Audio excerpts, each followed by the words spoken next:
Ladies and gentlemen, the Newton Nomadic Theater presents Story Slam.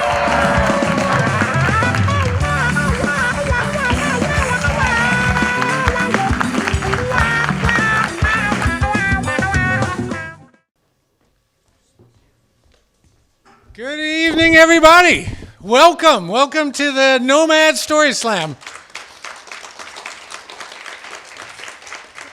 We got a hat full of names in here. We got a lot of storytellers. I'm not sure what it is. It might be our 22nd of these. We've been doing these for 7 years, and I was just thinking of two little stories I want to tell you before we get started. This theater started 7 years ago, and while the first play was in rehearsal, I went to a story slam down the Cape, and I thought this would be a great thing to do. So we came back and we started the theater. We did our first show in Upper Falls, about a mile down the river. That way. That's right, exactly. Not that way. Carriage House Violins. And then the second weekend was here at Gregorian's. And we walked up the stairs, and we had just got this logo done with the camels on it. And we walked up the stairs, and at the top of the stairs, there's a rug with these camels on the world. And we thought, wow, this is kind of fate. This is very nice. So I introduced the play that night, and I said, we're going to be doing these events, these story slams. It's coming up, and we're going to be doing one soon. And Scott, who I had just met, Scott Gregorian, kind of caught my eye afterwards and said, do them here. And I'm like, no, we already have this place lined up. And I thought, no, wait a minute. This is a way nicer place to be doing it. So Gregorian Rugs has become our home for the Nomad Story Slam and for our theater. We've done every show. I think all the major shows we've done here. And then one other story I want to tell you is that first play, Linda Getz, who started the theater with, is a great actor. She was in that first play. And the day after it closed, she went to Turkey with her family. And they were in Istanbul. And they were in the Grand Bazaar. And they walked into a rug store, and Linda was wearing a Newton Nomadic shirt with that logo on the back. And she went into the rug store, and the guy in the store was very curious. And he said, what's the camels? And she said, well, we started this theater. It's a traveling theater, like the Nomads and the camels. And he says, oh. And she says, yeah, in fact, we perform in all these crazy places. And one of the places we perform is actually a rug store. And he said, what is the rug store? And she said, Gregorian Rugs. And he said, I know Scott. I knew his father, my father, his grandfather. And so it's a small world, and especially a small world in rugs, I think. So give a hand for Scott Gregorian, who does a tremendous amount for the city of Newton. Aside from hosting us, he's does all kinds of things. Just this month, he had the new Philharmonic in here. He had the Newton South and North a cappella groups in here. He's a great asset to everything, and we love it. So anyway, let's get going. We got a lot of names in the hat. Very briefly, the theme tonight is danger, so all the stories will have some element of danger involved. Stories are 5 minutes long. If you get to the 5-minute point and you're still talking, you'll hear a gentle bicycle bell ring. If you're still talking at 6 minutes, you will hear a rather insistent truck horn. And if you're going at 7 minutes, we're getting out the hook and we're pulling you off the stage. So without further ado, let's pull the first name and get this ball rolling.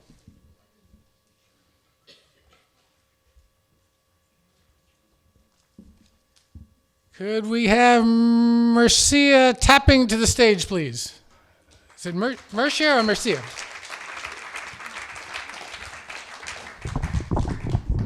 Neither, it's Marcia. Marcia. Sorry. How's that? Okay.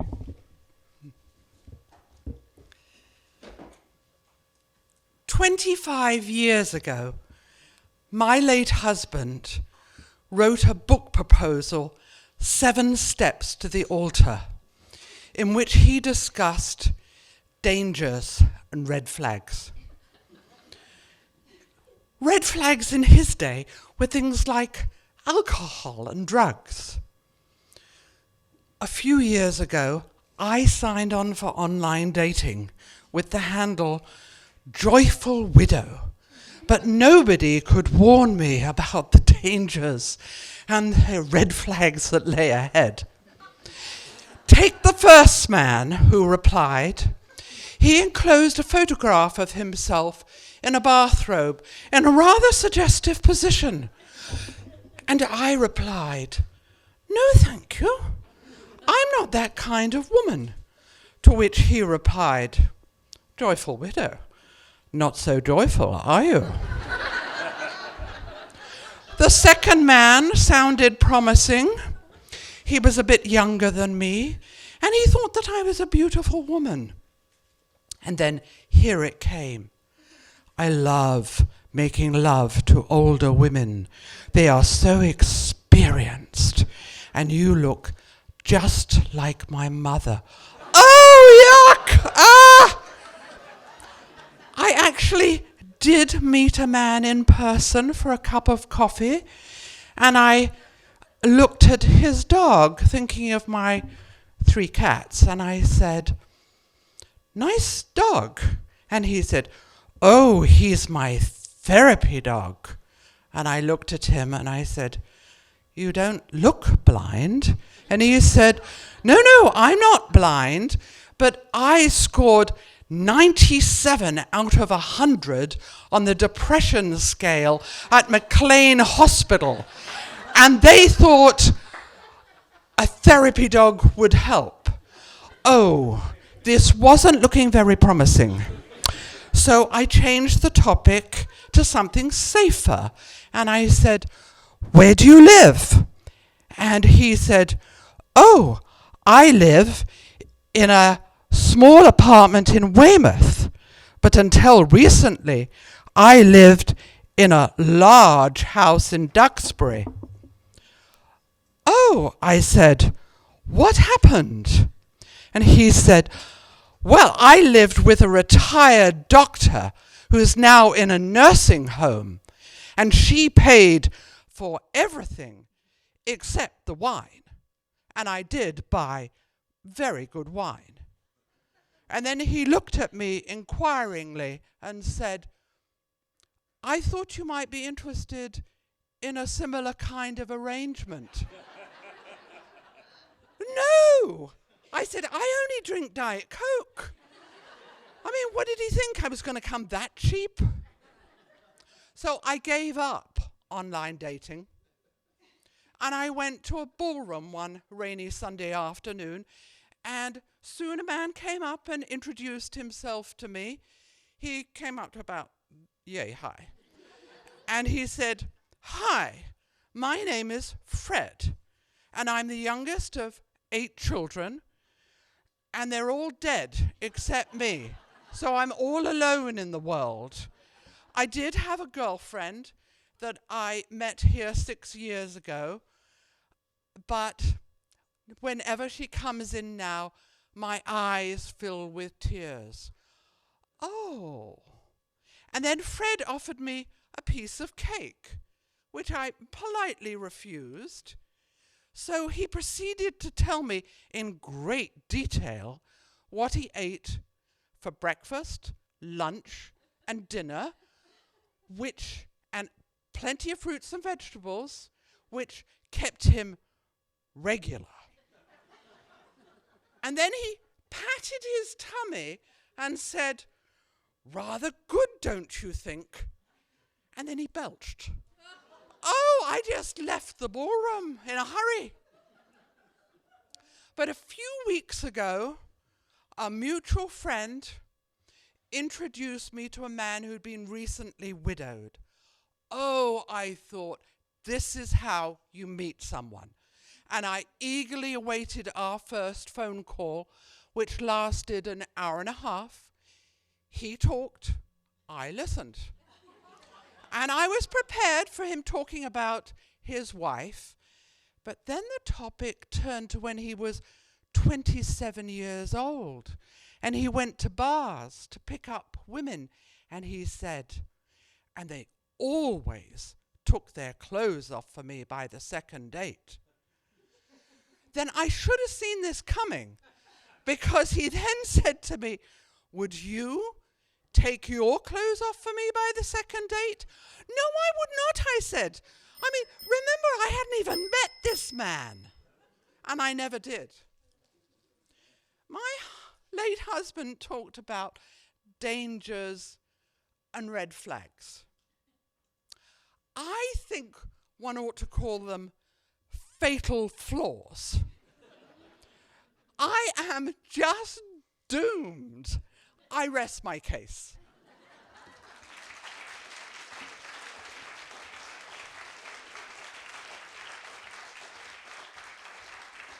Give it up for Mercy.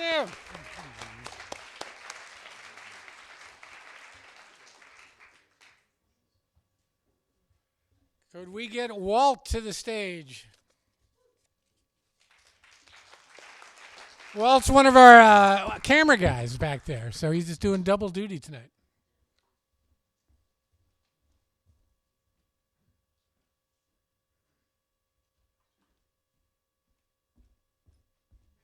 Hi, everybody.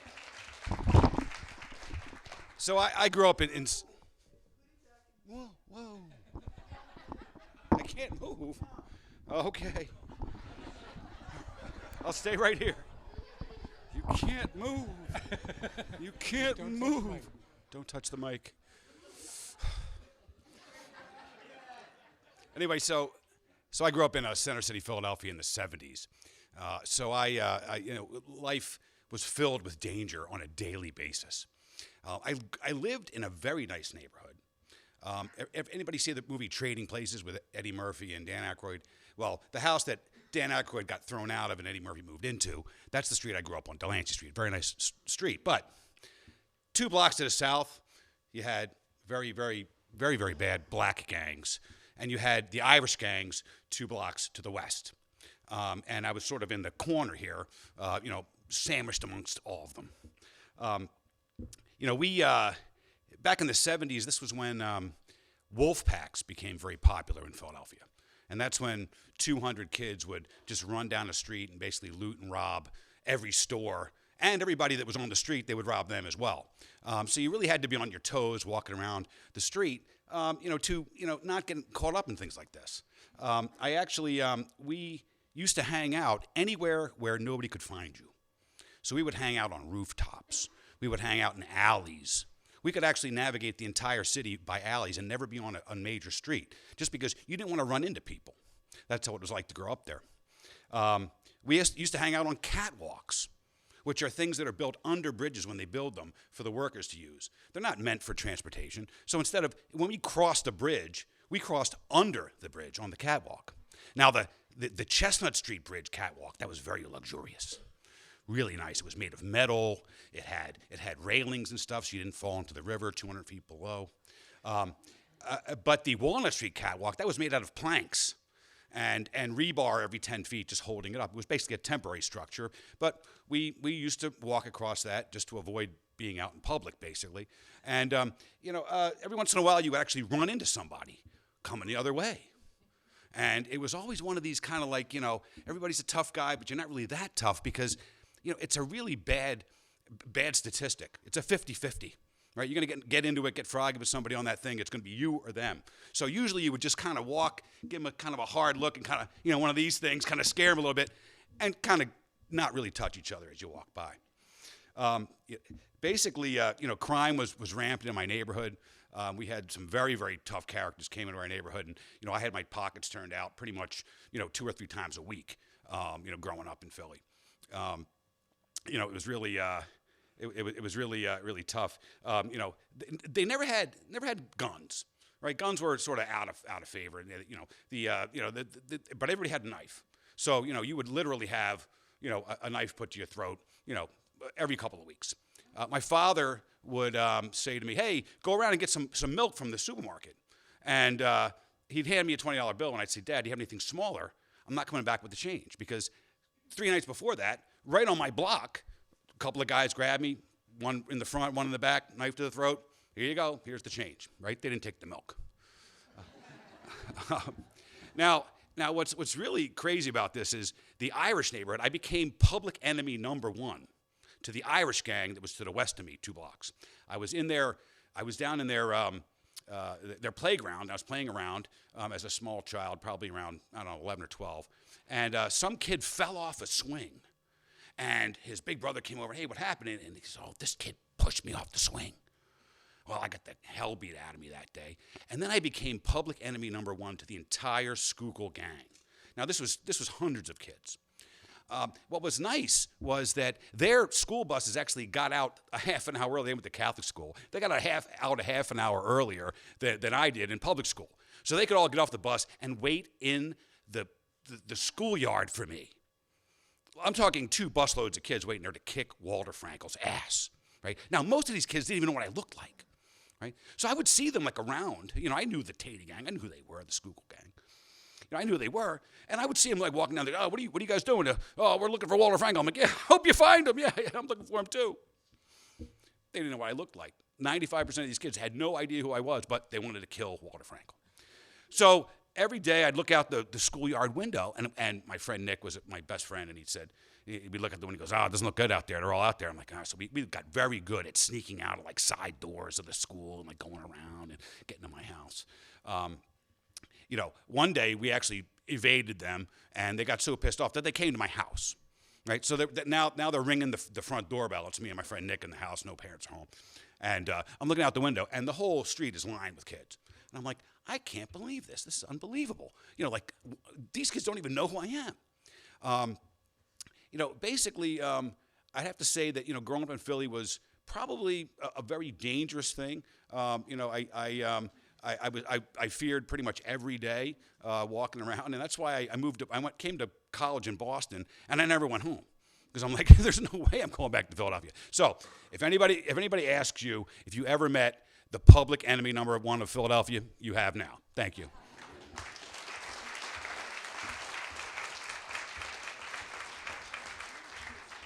That explains it. I came up earlier behind Walt, and he kind of jumped, pulled a knife on me. I was like, what is that about?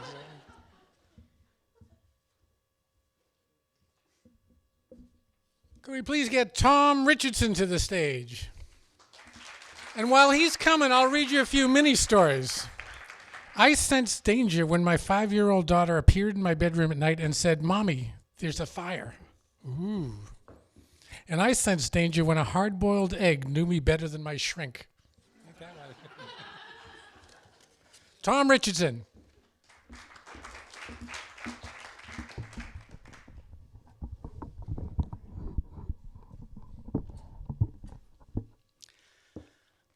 A sound, a smell, a touch, a taste, a sight, any of these can instantly trigger a memory for us. But not just any memory, a vivid, juicy, full-body memory that transports us back to another place and time. I have a trigger I seem to encounter a couple of times a year. I'm at the grocery store. I've finished my shopping. I'll have my cart in line, getting ready to pay, and a customer in front of me turns around and says, I forgot one thing, I'll be right back. And in that moment, this wave of helplessness and fear and shame washes over me, and I feel like an 8-year-old boy again.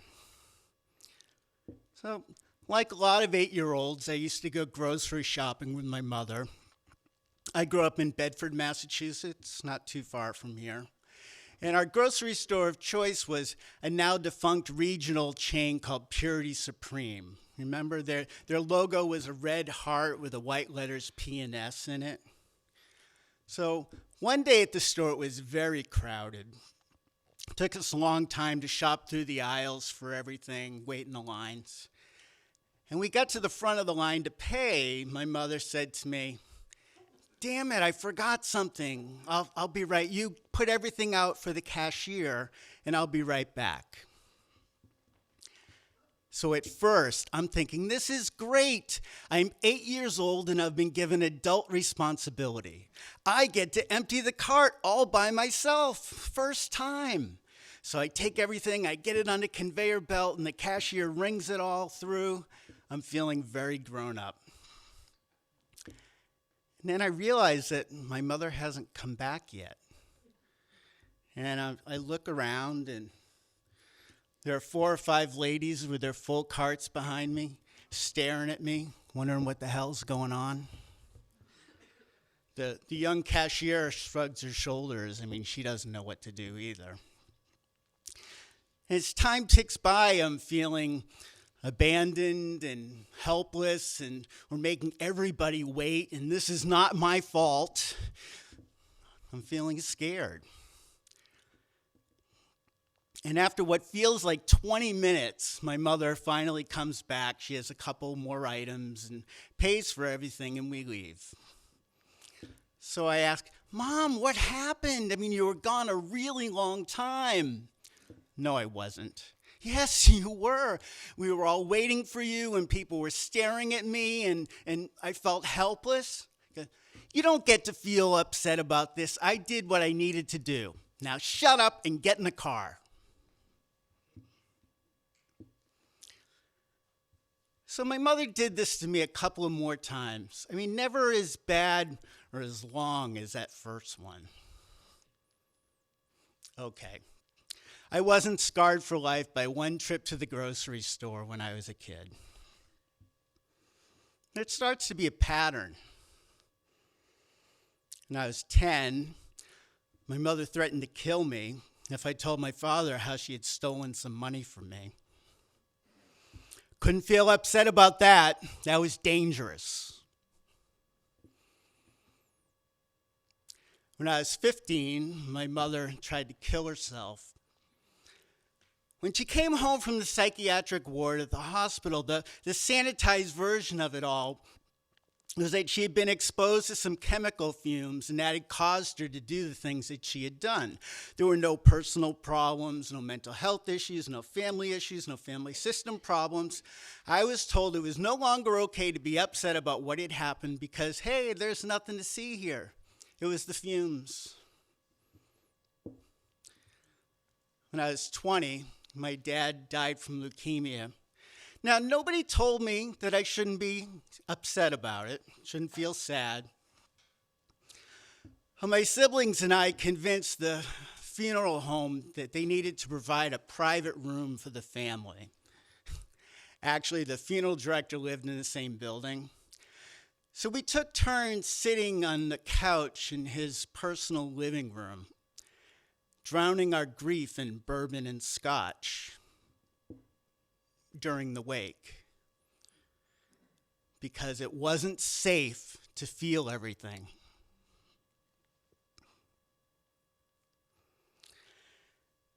After many years, I'm finally feeling a lot of things that had been buried for a very long time. And if you see me at the grocery store and you say to me, I forgot one thing, I'll be right back, and you wonder why a 57-year-old man looks as anxious as a scared 8-year-old boy, now you know. Thank you.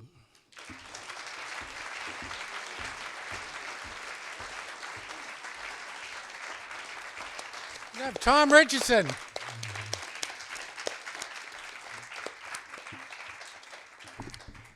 So I forgot to tell you, we are the Newton Nomadic Theater, and our reason for being is to put on plays. We love the story slams, but the theater is our thing. We have a play in rehearsal right now. It's going to open on February 29th. It'll run to March 29th, and it's no exit. So if you're not on a mailing list at the intermission, come on over and get on. I think I'm going to tell a story. Now, I know the theme is danger, and my story is not a danger story. I'm kind of breaking the rules, but I'm going to put myself in danger right now. So first off, are there any people who work for the state police of Massachusetts in the audience? No. Okay. That's good. And can I trust you all? Can I swear you to secrecy?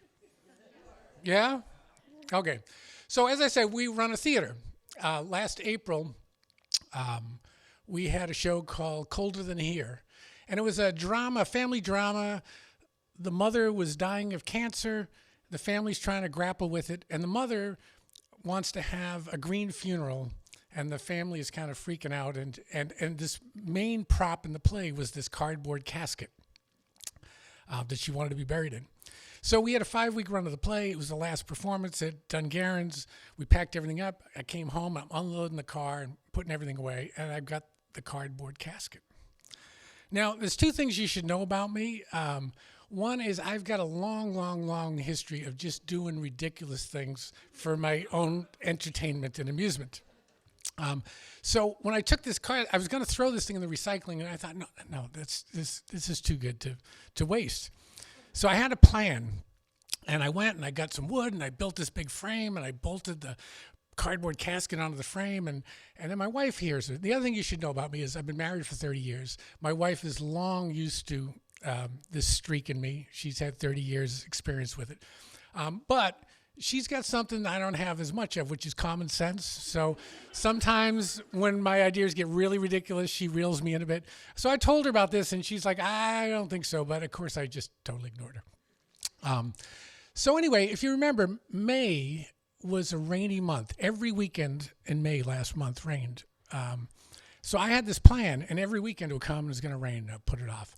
And meanwhile, this cardboard casket sat in our dining room with a life-size dummy with a little skull head, a little miniature skull. And our cats became quite, they loved sleeping in there with the dummy, and it became a fixture. And the next week in rain, the next week in rain, the next week in rain. It got to Memorial Day, and suddenly this is going to be a beautiful Memorial Day weekend.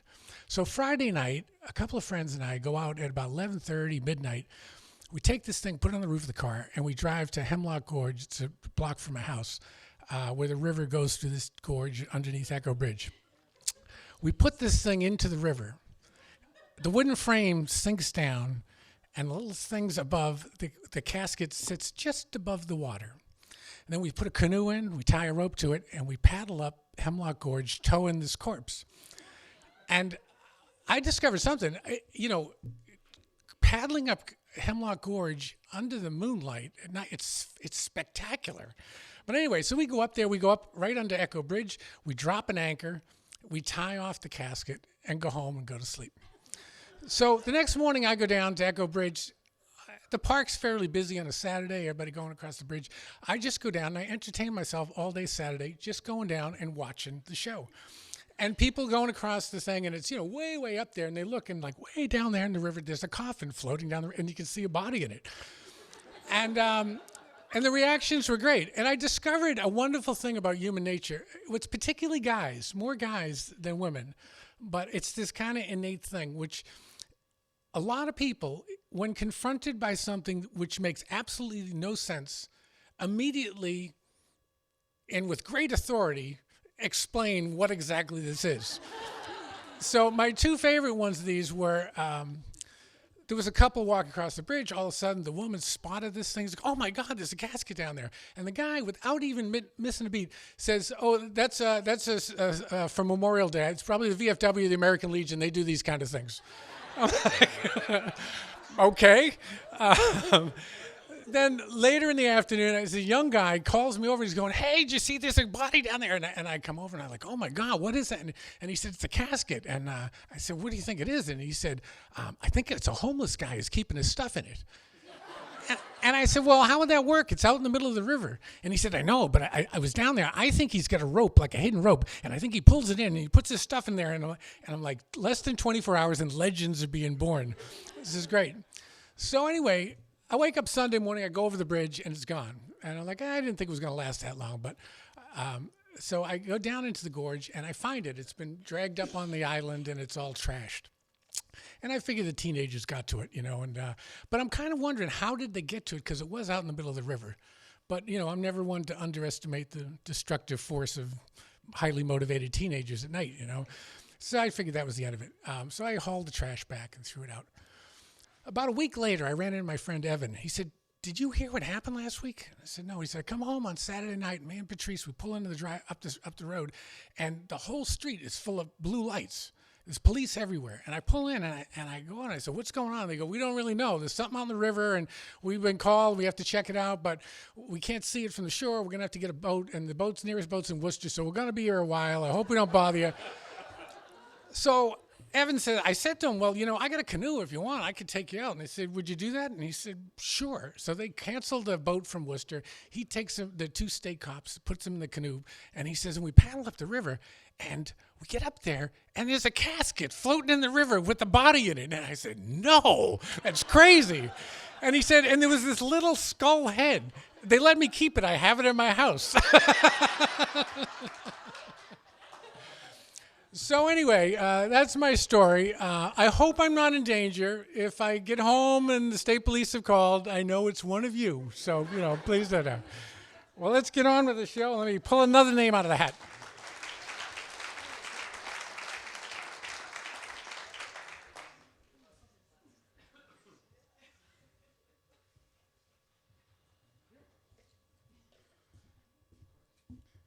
Could we please have Michael Moody to the stage?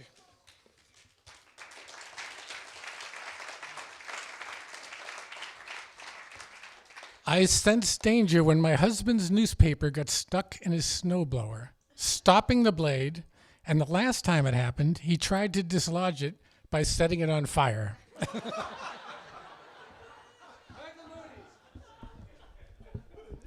So, back in the spring of 1971, my 2 brothers and I bought a sailboat built in 1912 in Denmark. We were out on the West Coast, and it was 77 feet on deck, 106 overall, so a good-sized boat. We had all had a lot of experience sailing sunfish, and which are 8 feet long, so this is a bit of a leap. So we made a deal with the guy who sold it to us that he would teach us the ropes, which he did for 6 months. So we sailed all around San Francisco Bay. And then after a long, intense, very logical, deliberative process, we flipped a coin and decided to go to New Zealand. Part of this was that the draft board had sent me a notice or 2 that I should show up, and I didn't really want to. So this was a convenient time to get out of town. So we did, and they asked me to be the navigator. Not that I knew anything about it. So I went to the maritime store and bought a copy of Bowditch, which any of you know about. This is like 800 pages of the most dense, complicated stuff. So I read about navigation in there.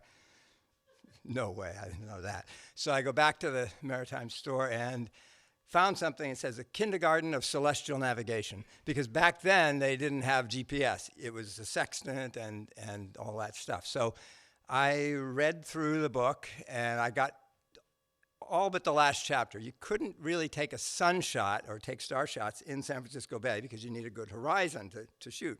No horizons in the bay. So anyway, came time to leave. I hadn't quite finished the book, but I also had an Army surplus. We had an Army surplus Loran, which is a long-range navigation system for ships and airplanes. That was an Army surplus thing from somewhere. I got it. Anyway, I couldn't really understand the instructions of that very well either. But we sail out through San Francisco Bay, headed for Hawaii, and I figured, well, we can't go too far wrong. If I can't figure it out quickly, I know we can go east and find the United States. We were confident of that. So you get a pattern here, really smart young men. So anyway, the first night out, I took a bunch of star shots, and I plotted the course, I plotted our position, and I took the Loran readings and plotted, and they agreed. Hot damn. Either we know where we are, or there's 2 random, mistakes that actually tend to agree, and we're in deep shit. But anyway, turned out I actually did sort of know how to navigate. So we found Hawaii, which, it's a fairly big string of islands. So as long as you're in roughly the right area, you can get it. So we were there for 3 months, and then we said, okay, time to go to New Zealand. But somebody said, you should go to Palmyra. It was an American-owned island about 900 miles southwest of Hawaii. It had been used as an air base during World War II and then abandoned in the late 60s. So it was uninhabited, just a lot of ruins of naval things on it. And so we had to find it. It's a coral atoll, maybe half a mile wide, or something like that, a mile, in the middle of, I think the nearest island to it was 4,000 miles away. So if we miss it, we're in kind of, trouble. So we set off, and they, looked at me, and you have to understand that celestial navigation is based on spherical trigonometry. So you plot your position by taking angles to different stars, and based on this huge, complicated book of values, you find the day, the time, the star, and then you could say, okay, you're on this course, 273 degrees. Okay, you don't know where that is. That goes all the way around the Earth, so you could be, but you're on somewhere on that line. Then you plot another one with a different star, which hopefully is more or less at right angles to that, and where those two intersect, that's where you are. But you do 3 or 4 stars just to make sure, and you usually end up with a triangle or a square that's a little larger than you would like, but tells you pretty much where you are. So we're sailing to Palmyra, and everybody's looking at me. And so basically what I was doing was black magic, because I didn't understand the underlying rules at all. I'm just playing with numbers and looking them up. So, it's kind of like take 3 pinches of salt and the wing of a bat, and you mix it up and throw it over your shoulder, and somebody gets better. That's what I was doing. So anyway, they looked at me, and we go on for, I don't know, it was probably a week or more that we were sailing before we got there. And they're wondering, does he really know what he's doing? And I was wondering, do I really know what I'm doing? And anyways, day or two before we got there, it was my younger brother was on watch with somebody else. Everybody else was asleep in the middle of the night. Let me back up and tell you about squalls. So when you're in the middle of the ocean, it's a beautiful sunny day, and you see clouds here and there, and there's one here, and then you see that cloud getting closer and closer. And it's a little storm. It's, some of them just are, I don't know, a quarter mile across or something like that. But they have their own little weather system, and there's winds and there's rain. And so you watch it coming closer and closer. And if you happen to, if its trajectory intersects yours, you see it get closer and closer, and then you see raindrops on the sea, and then suddenly it's raining, and it's dark, and it's windy as hell. And then, whoop, it goes off, and you're out of it. And so usually nothing to worry about. They're small. And then there's line squalls where you have a whole bunch of these lined up, and you sail through that, and sometimes you get a lot of rain, sometimes you don't. So one night, my brother's on watch, as I said, we're all asleep, and he yells out, "All hands on deck." So everybody runs naked up on deck. This is the tropics, so you slept light. And it's blowing like hell. So he couldn't see it coming. And when it first comes, it could be just another squall. What are you going to do? It's, you don't want to wake everybody up every time a squall comes by. So he let it go until it started getting a little nasty. So he says, get the headsails down. The ship was under-rigged, so the mainsail and the mizzen, it was a catch, weren't really a problem. You could just let the sheet out.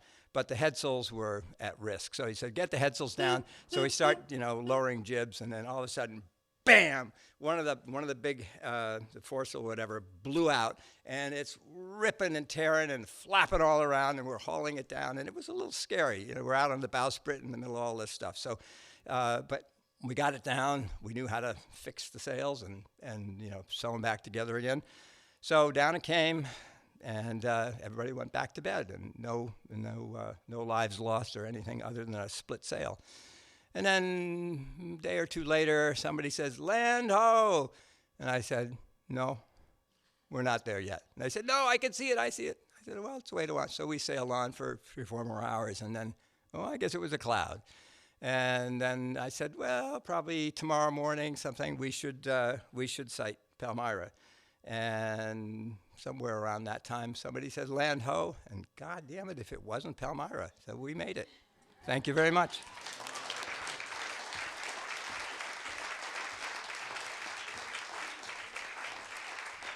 Thanks, Michael.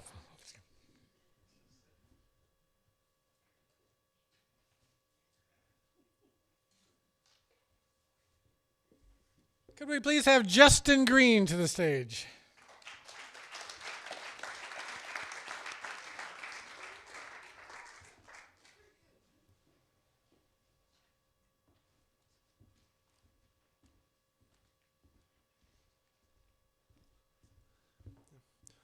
I grew up in a family of 8 children, 6 brothers and 1 sister.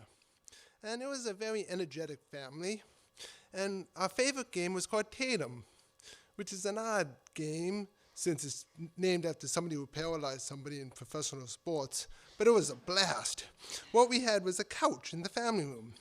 3 brothers would sit on the couch, and 2 brothers would kneel in front of the couch, and one of the brothers would be 7 feet away and try to run into the end zone, which was the couch. And we played tackle football in the family room. And Mom didn't like this game.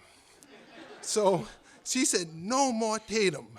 So that meant whenever she was there, we couldn't play. But when she wasn't there, we could play. And neighbors would come, and it was great. And we did it for years. Then fast forward about 10 years later, the second youngest brother was a good athlete. He was on the high school quarterback, and he was getting sacked with some vicious hits. And he got interviewed by the TV sports reporter. And she said, you had some dangerous hits. And he said, that was nothing compared to playing tackle football in my family room as a kid. And my mom was so scared that DSS was going to call. And we thought it was funny, but we were afraid of our mother, so we just kept quiet, and they never came.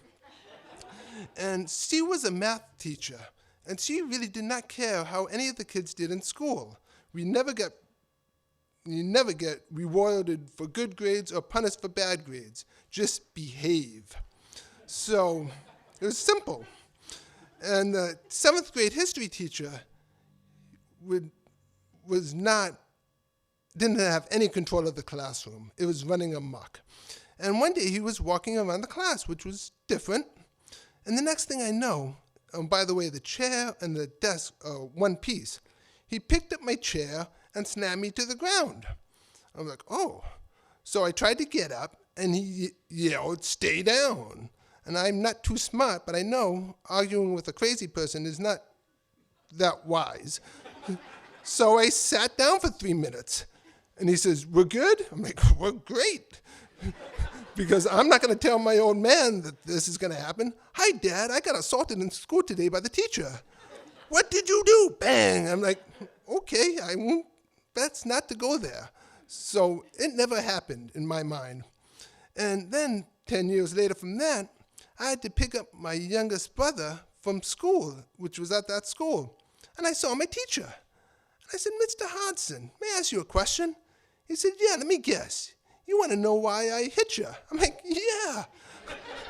I said, I behaved and I respected you. He said, yeah, I met your old man in the parent-teacher conference, and he was a big Irishman. And I bet everything that you wouldn't tell him. Did you? I said, hell no. He said, see, it worked out great because everyone thought I was dangerous from then on. And they behaved for years on afterwards. And after that, I went home and told my father the story, and he was never so thrilled to be my dad because I behaved out of fear, but it was still, I behaved. And then in 8th grade, I went on a field trip, and everyone else came to pick their child up, except for mine. And I called, and he was at my neighbor's house. I said, Dad, did you forget about me? No. I said, well, you're not here. He said, I didn't forget you. He said, I loved the New York Giants long before I loved you. And they're on Monday Night Football. I'm like, oh, okay. So I spoke to the teacher. I said, he's not coming because he loves his Giants. Justin, I'm the football coach. Why should I have to miss the game if your dad doesn't want to come? I'm like, okay. And they both said the same thing. Just walk home. It's 2 miles. Don't get hit. And if the police stop you, just say you like walking. I'm like, okay. So we just did that. And the last one was in 9th grade. I went to a Catholic high school, and it was about 40 minutes away. So I had to walk a mile to the train station, take a 30-minute train ride, and walk 3 miles home. So my mom said, to speed up the process, hitchhike. I'm like, okay. She says, you know, 8 kids, somebody's going to pick you up. And then one day, one of the neighbors came, and she actually was being nice. But being a good Irish lad, I always pay attention to my mom. And she said, what do you think your mother would say, you hitchhiking? I said, you know what? You go tell her. You go criticize her for me hitchhiking. You raise 2 kids. She raises 8 kids. she would love to get parent tips from you. She says, just who do you think gave her this idea? She was the one who told me to go hitchhike. And so I wouldn't get in the car with her. And she was smart enough never to call my mom. And most of the time I was able to get a ride. And I survived, but I think a helicopter parent would probably not do too well if she had 8 kids. Thanks.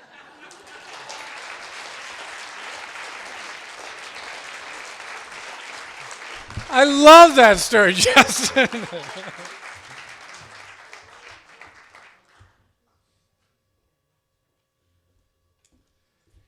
Could we please have Mr. Finnegan Flaherty to the stage?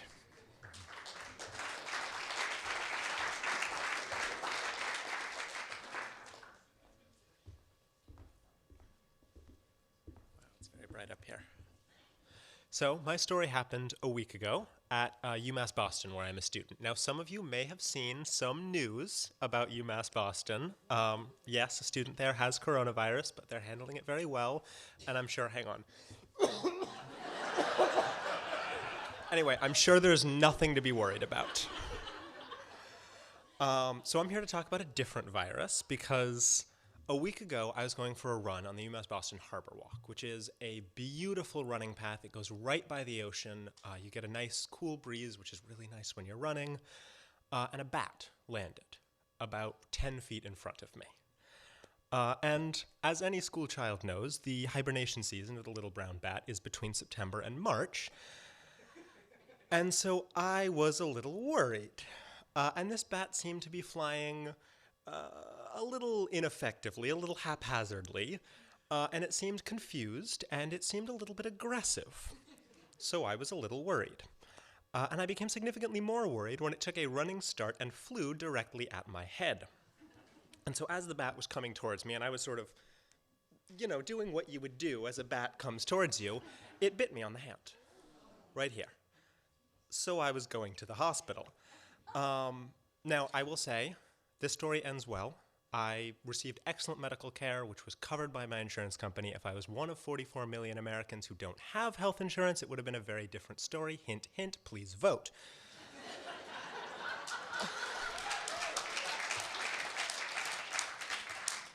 But anyway, I was going to the hospital. So I went to the emergency room of Tufts Medical Center, because the emergency room was pretty much the only thing that was open at 6 o'clock on a Sunday. And I said, so I was bitten by a bat. I'd very much like to see a doctor, please. And the receptionist says, so you were bitten by a bat? What happened? I was bitten by a bat.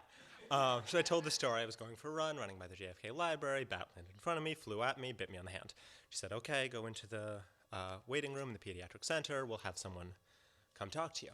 And a couple of minutes later, a nurse came in and said, so you were bitten by a bat? What happened? I said, well, I was going for a run, the bat bit me in the hand, now I'm here. And so we talked for a while. She was talking about, she was telling me to try to get into the mind space of the bat and see what it might have been thinking. It's actually what she said, I swear to God. What might it have been thinking? Not sure. But I went through a set of standard questions, and they said, okay, we got some other people to go to, but in a little bit, our medical student, Vincent, is going to come in. He's going to talk to you. We're just going to do everything else. And so a couple of minutes later, Vincent came in and said, hey, so you got bitten by a bat? Vincent was too excited. He said, hey, you got bitten by a bat? What happened?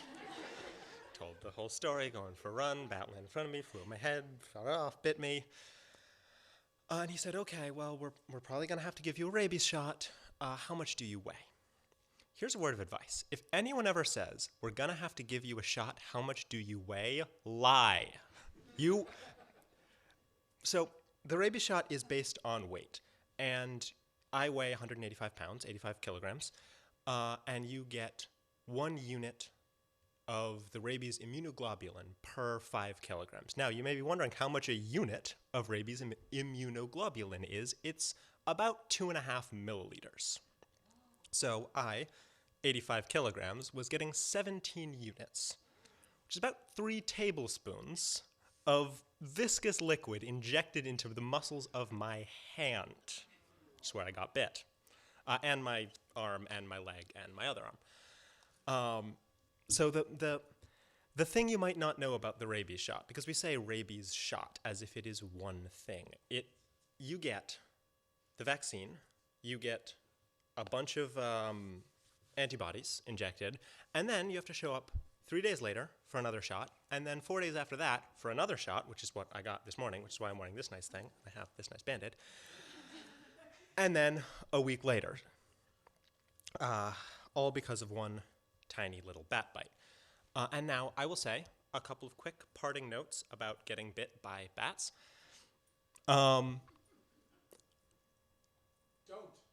Don't.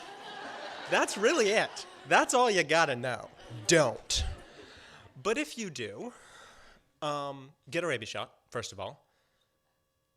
Catch the bat, because then you don't need to get as many shots. Didn't do that.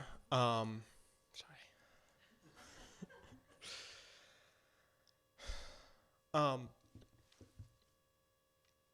Sorry, brain a little bit off.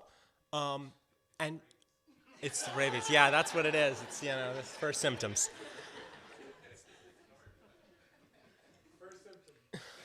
Thanks.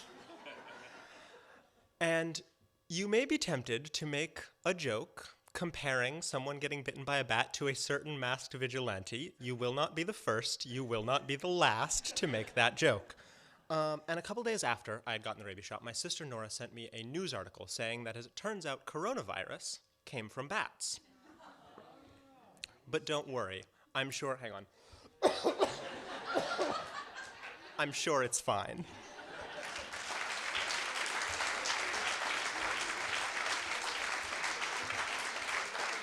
I love these events because you hear like all kinds of stuff you're not expecting. And like, I came here tonight not expecting to be, somebody give me a philosophical conundrum to ponder. What is in a bat's mind? It's kind of a cool thing.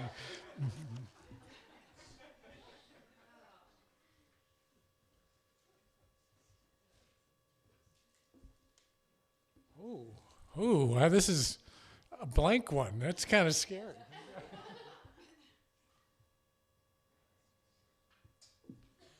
Catherine Connor, please.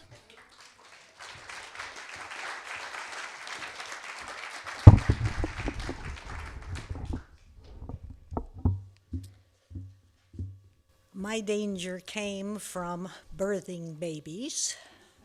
I have to give you a little bit of background in that I seem not to be very good at hanging on to them, so I have a lot of little graves, but I also have some wonderful children. But after multiple pregnancies, and some successful, some not, I was again pregnant, and at 4 months began having the pains that I didn't want. So I went to bed, and I was on an island in Puget Sound. My husband was a scientist. He was at the marine biology labs there. I was in bed. It was boring. People came to help. I had a 17-year-old daughter who was pretty helpful, a 12-year-old daughter who was wonderfully helpful, and a 4-year-old boy. So it was active, at least, around me. At 6 months, I started seriously into labor. My husband was in Seattle, in other words, off island, and I was there alone with the children. I called the doctor. He said, "Nothing we can do here. We don't have a hospital on this island. Charter a plane." Chartered a plane, took me to the mainland hospital, where I was packed in ice to try to stop the labor. Weathered the night. The labor calmed down some. In the morning, a little miracle, a young man who was a resident there, but this was his first day of residency. He had come up from Seattle, where he was working with a doctor that I believe was called Durwood Hickok. Charming name. He was working with a doctor and knew that that doctor was doing a double-blind study to test a drug that stopped labor. So he, the resident, called the Army search and rescue helicopter, which came and got me. Airlifting, taking, according to the young Army medics, a lot longer to get to Seattle than it should have because of the headwinds.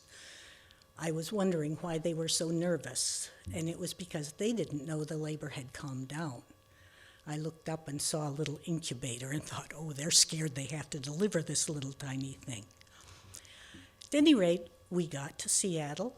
The helicopter set down in a large meadow.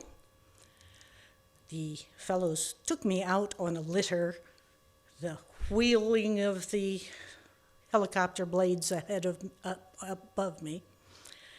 And in going out, I looked over. There was an ambulance waiting. It had a police car in front. It had a police car in back. And all I could think was, this isn't a movie. This is me. Anyway, we went with sirens screaming to the hospital. And that good doctor, when they brought me in, took my history, looked at it, and instead of pulling one of the numbers from the double blind, he went to the telephone. He said, I'll be back in a few minutes. He went to the telephone. He called Washington, talked to the people running the study, the double-blind study, said, give me a real number. This lady doesn't deserve this. So I got the real stuff, and the real stuff works. The conditions were that you stayed in the hospital for the entire rest of your pregnancy, and the nurses kept coming by and saying, on your right side or left, I've forgotten which it was. I had some entertainment as I lay in the hospital bed for 3 months. Entertainment was Dick Estelle, the radio reader, reading me wonderful books like Do Black Patent Leather Shoes Really Reflect Up? History of the Wright brothers, things like that. And I could see the University of Washington sculling team do their practice on the river out of the windows. So at least I had some entertainment. And from it, I got one wonderful little girl, little imp. She grew up to, don't tell her, it cost me 3 years of my life because she was a bit of a problem teenager. But like Mark Twain's saying, she grew up to a wonderful, wonderful lady. So all worked out well.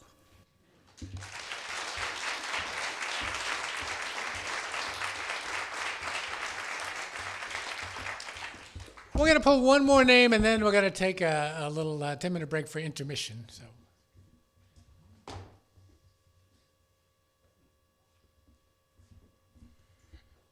please bring to the stage Renata Brailovsky.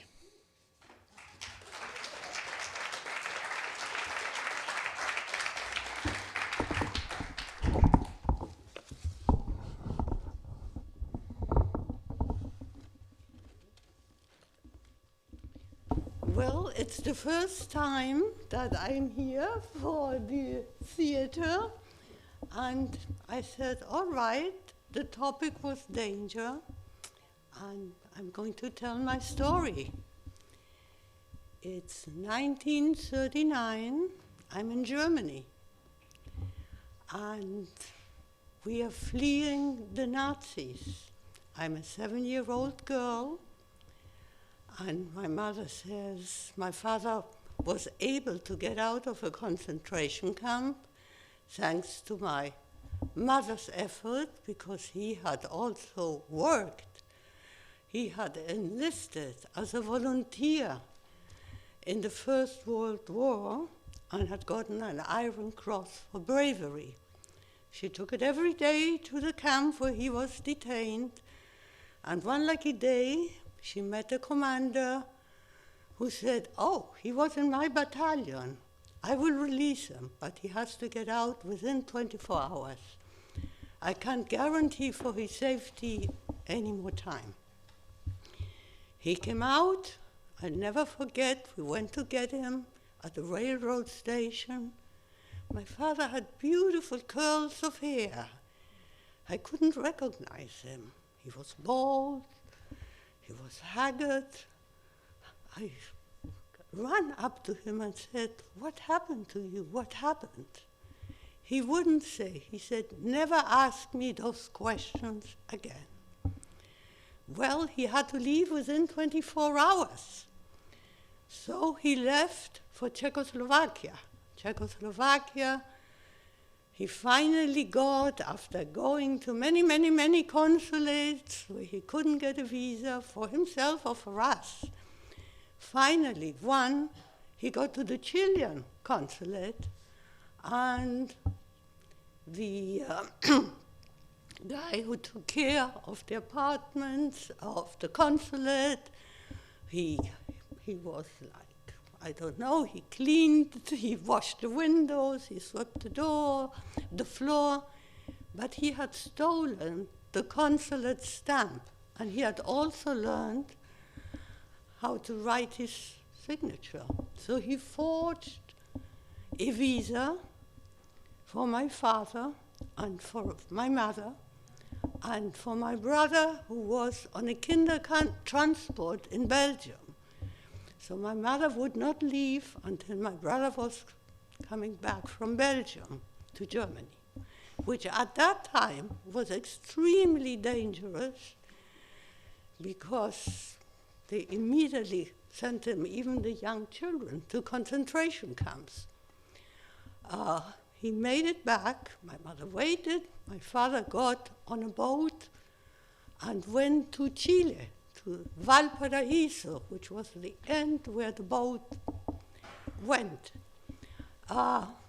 Several months later, after my brother had gotten back from Belgium, my mother left with us. We were going to take a train from Germany to Italy to go to Genoa, to the port, and get a boat. It was the last boat who was leaving Italy.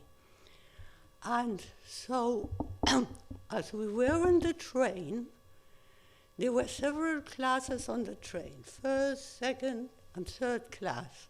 We were lucky, we got seats in first class in the compartment, and we were sitting with a Nazi guy from the army, from the German army. My brother, who was older, he was 11, he knew how to recognize the different decoration, and he said, "Oh, he's very high up." I don't know what, but he's very high up. So the train was hoping, we were ready to leave the train, but we didn't leave. German police, the SS, came up the train shouting, "Papers, papers, everybody." My mother had, of course, not the right papers. You had to have a permission from your husband that you could take your children out of the country. There was no time to get any of that. And so he said, "You, little girl, get up, give me your doll." And my doll? I don't want to give my doll. Mother said, "Shut up and give the doll." The SS man took my doll, cut the head of my doll, and looked if there were diamonds in the doll. There were no diamonds in the doll. He gave it up. He gave it back to me. And he said, "I want to see these papers again." But then that Nazi that was in our compartment, they were throwing people out right and left from that train. And we could see how they were herded with batons and hidden and getting on trucks. He said, "No, I have orders from Germany that these people should get through." So we don't know. It happened that my brother was it looked like his son. And he started talking to my brother. And I think that's what made him say, I don't know if it was fate or it was an act of humanity. And we made it to Chile. And from Chile to the United States. And here I am.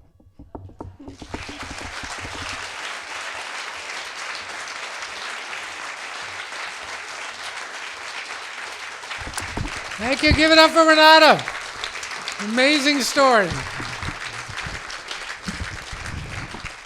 We're going to take a quick break. We'll be back maybe 10 minutes after intermission with our guest storyteller, Cheryl Hamilton. So relax. We'll be back shortly. Without you near, now I can stand and live for myself. I no longer need you here. Well, we have a wonderful problem tonight. We love this. We have lots of names in the hat. We have lots of stories still to tell. And we want to get to as many of them as we can, so we're going to do things a little different. In the second half, we're going to call names of who's coming the story after. If you come down here, get ready, and as soon as one story ends, we'll get the next one, and we'll get through as many of these. We want to clear the hat if we can. Before we do, let me pick the next one.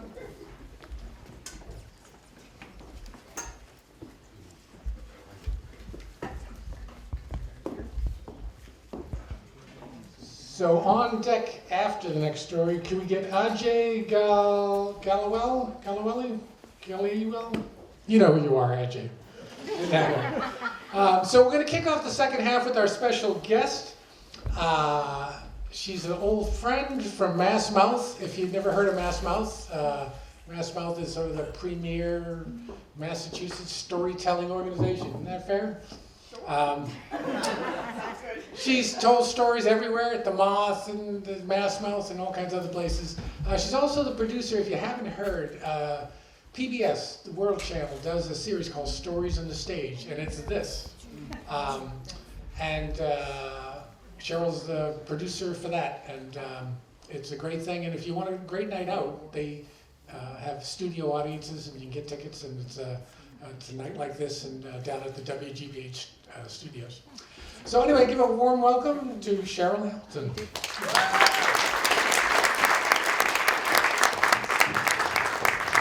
I should say we're always looking for talent for that show. You do not need to have ever told a story before because we believe everyone's a storyteller and we help people. So we've got a couple episodes coming up. We're filming Friday night love stories. It's sold out, sorry. March we have first responders. I'm still looking for some fire officers or police officers. Need one more teller. Then it's close quarters, so I don't know, submarine stories, college roommate stories. And then finally newsworthy. But tonight I get to be on this side of the mic. I'm 22 years old and I'm teaching wilderness search and rescue at a summer camp in New Haven, Connecticut. Which is kind of crazy because I don't actually know anything about search and rescue.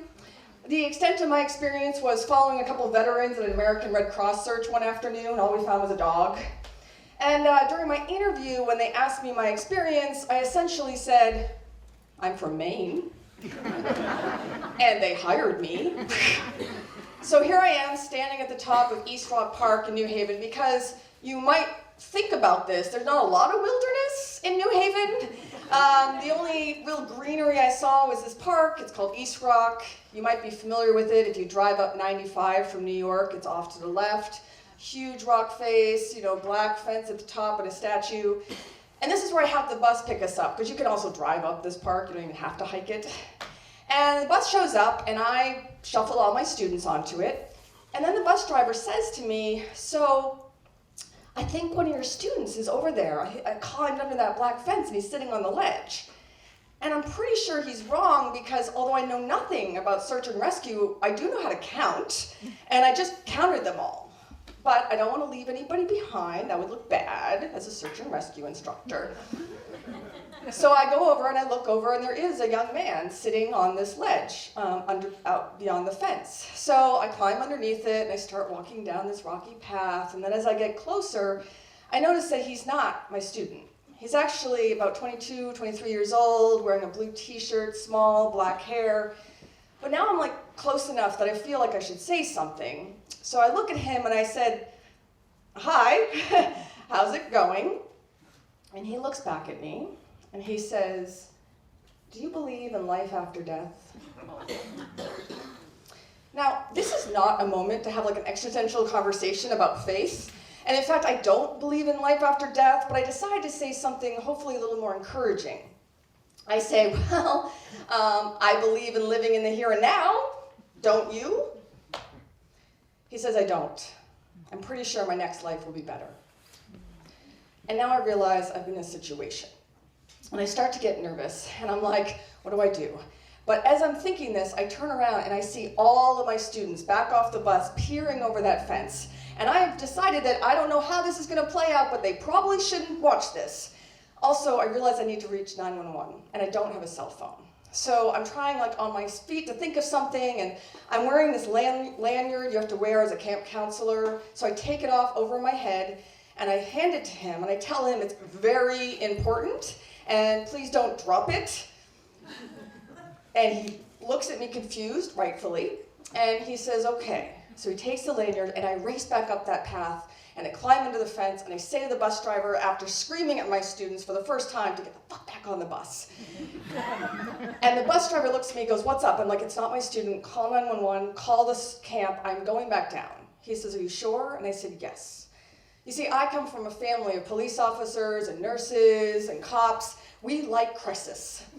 In fact, I'm usually pretty calm in crisis. So I collect myself and I rush back down that path, and I'm very happy to see him still with my lanyard.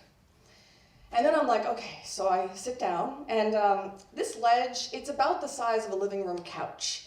And it is like a 500-foot drop to the ground below us. And there are treetops, and they are not near. And so I'm like, okay. So I look around, there's this like little piece jetting out, and I put my heel into it to kind of brace me so that I feel safer. And then I look out, and it is this gorgeous blue day. It has like big clouds, and I'm just like, this is just such a weird combination. And I try to think what my strategy is going to be, like I'm on like Law and Order. And I'm like, okay, so I don't know anything about search and rescue, and I don't want to create more of a problem, so I decide my strategy is just to talk until the police gets there. And I'm not worried about this strategy because I'm good at talking. I'm a storyteller. So I just launch into like, so I'm here with these kids. I mean, there was this guy today, and I'm just like, blah, blah, blah, blah, blah, blah, blah, right? And I'm telling him I just graduated from college, and I'm going to study human rights. I'm going to Africa. I'm going to save the world. He's not giving me any attention. But finally, I just calm myself down, and I say, "So, do you want to tell me what's going on?" And he takes a big breath, and he says, "I got broken up with last night.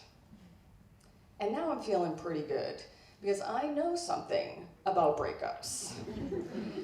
I had a boyfriend break up with me on 95 driving south after telling me that he thought we were going to spend the rest of our lives together, but then he says, but the problem is you smell like my mother." Marcia, your story got me. And I was like, okay. And I tell him how, I just broke up with Hiker. Yes, that's his name. He changed it legally to Hiker because he likes hiking. And I just couldn't picture that at the altar. And I'm rambling on. And finally he just barks at me. And he says, "No, you don't understand. I'm gay, okay? And my family, they're going to disown me if they find out. I don't know who to tell." And now he's right.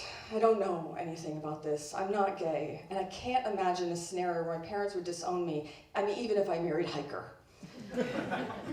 So I try to calm myself down again, and I just say, "You want to tell me about it?" And as I start to talk, suddenly we hear a commotion behind us.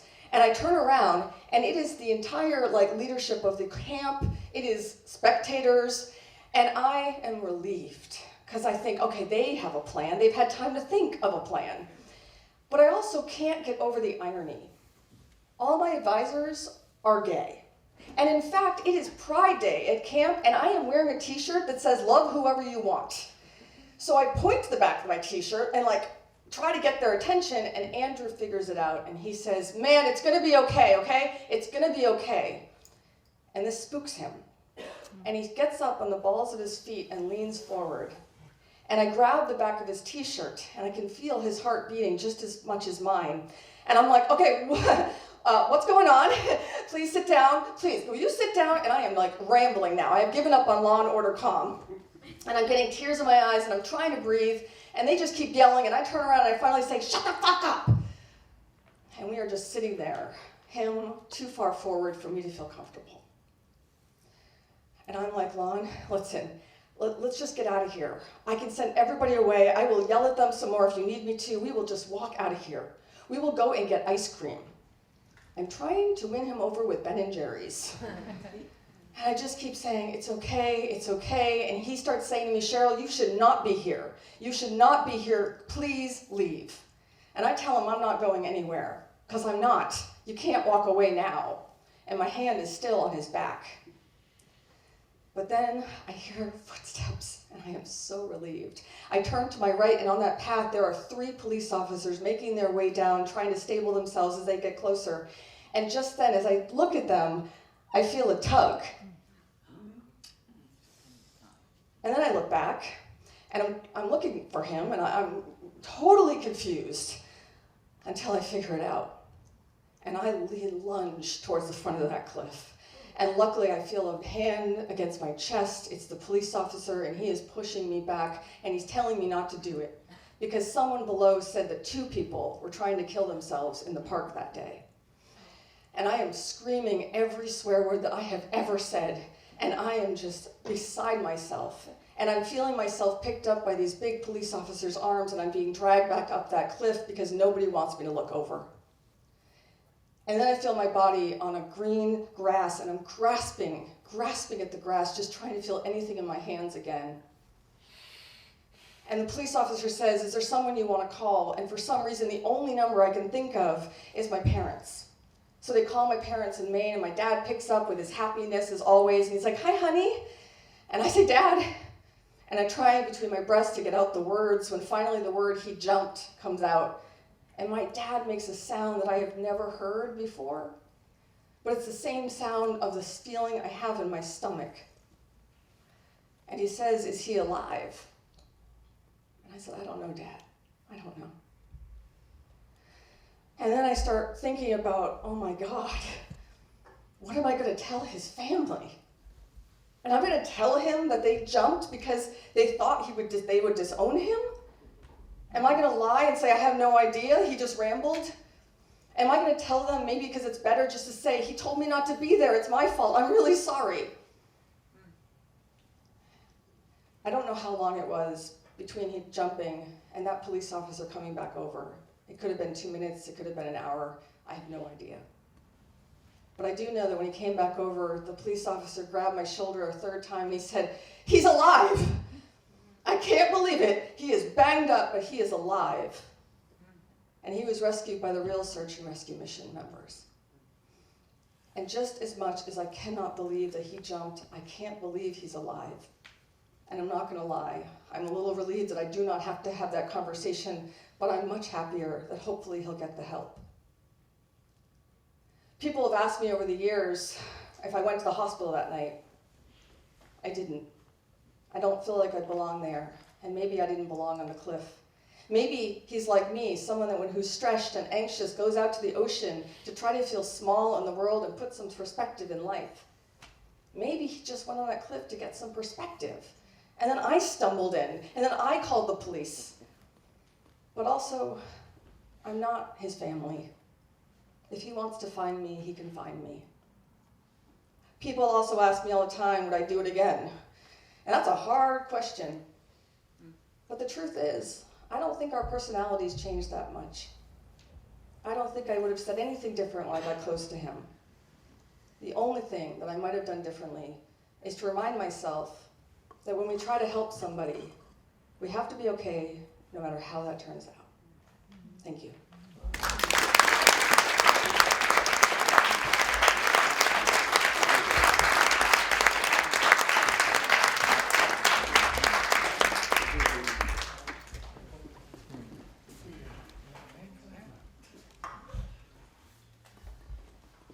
We get Don Picard on deck, and please welcome Ajay Galloway.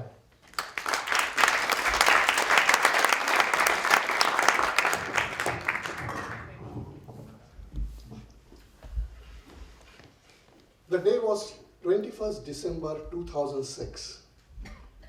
I had to catch up an early morning flight at Logan Airport, and I hate early morning flights. And as usual, I haven't slept that night before. I reach Logan and then find out my flight is 3 hours delayed. I went to the Dunkin' Donut at the airport, gulp a cup of coffee. I was still not fully awake. I was half asleep and just like mechanically stand in the line, the security line, just moving through the motion. As my number came and as my turn came, I just putting my luggage on the belt, then put my coat there. And as it was passing through, just mechanically, like a zombie, going through the metal detector, just like everything. Stop! They were shouting at me. 3 armed officers were pointing their automatic weapon at me, and I think they are about to shoot me. I'm trying to make sense of what's happening, and then I heard, "Do you speak English?" "Yes." "Put your hands up and don't move." I followed. And then I saw from the corner of my eye the X-ray screening agent removed something from my coat pocket. It was a box cutter knife. It was my box cutter. But they were interested in something else. They were pointing to something in my pocket, a book in my front pocket. And then it started making sense for me. 5 years after 9/11, I'm at the Logan airport. They just have found out a box cutter in my coat pocket. They are suspecting a religious book in my front pocket, and I could be a terrorist. And I have become the danger for everybody else at the airport. The whole hall was silent and looking at me. "What is that book inside your pocket? Remove it slowly." I slowly removed the book from my pocket. It was a Dunkin' Donut coupon book I just had grabbed. The tension in the hall punctured. Half of them started laughing, then they still tried to do a lot of searching for me. They pat down search. They checked my luggage, they checked my documents, verified, they did everything they can do. And after about 1 hour of multiple times searching me, they handed over me to the state police for further background checking. So the state trooper started asking me questions. He's doing the background checking. He's doing something in the computer, asking me, okay, where do I live? Where do I go for job? How long I have been in the United States? What is my status? And I'm really dreading. Those questions are okay, but I was worrying about it. What other questions he's going to ask?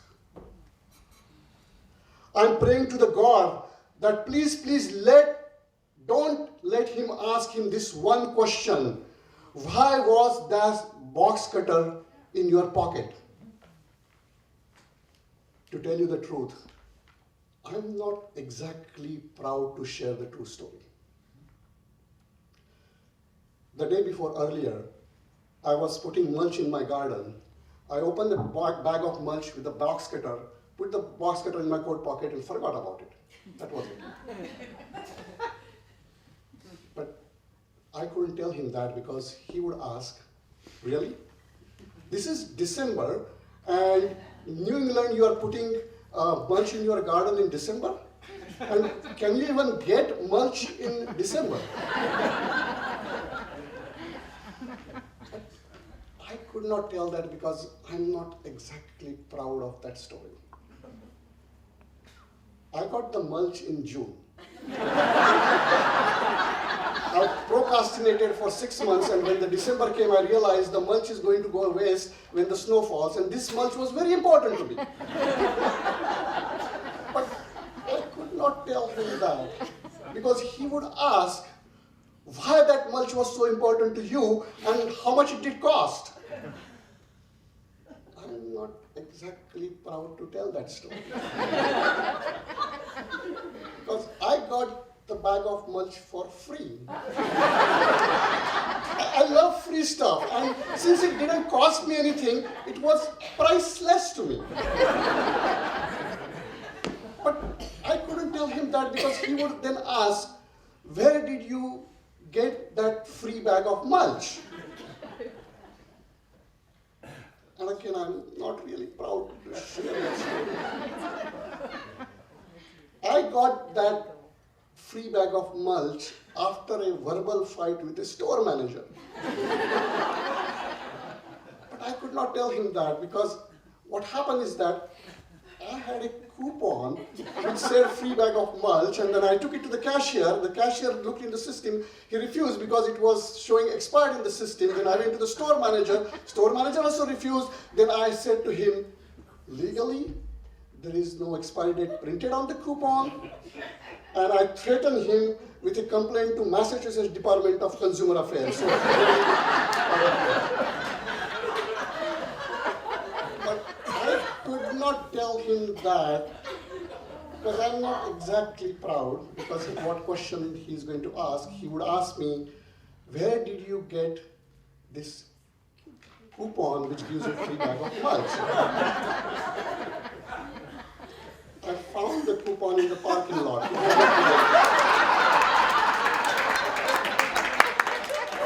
Well, all this backstory was going in my mind. The officer was putting down all these papers and writing it down, and I'm praying to God, make a miracle, miracle. And then suddenly his walkie-talkie rang, and the officer had to go, the trooper had to go to somewhere at the Logan airport, and the TSA has already cleared me, he has already all my information, he said, okay, so he let me go. Since that day, I realized I'm alive today because of the professionalism of the TSA agent. They really have a difficult job to do. I still collect coupons, sometimes useless, sometimes priceless. I still procrastinate, but these days I make sure that when I finish mulching by November, I still had early morning flights, but these days I make sure that when I always leave my box cutter at home.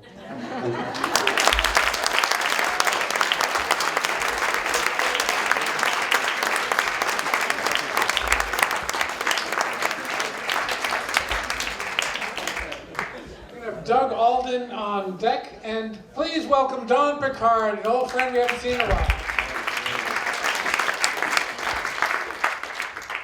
Hi. So, Phantom of the Opera had just opened, and I was a teenager, and I wanted to see it.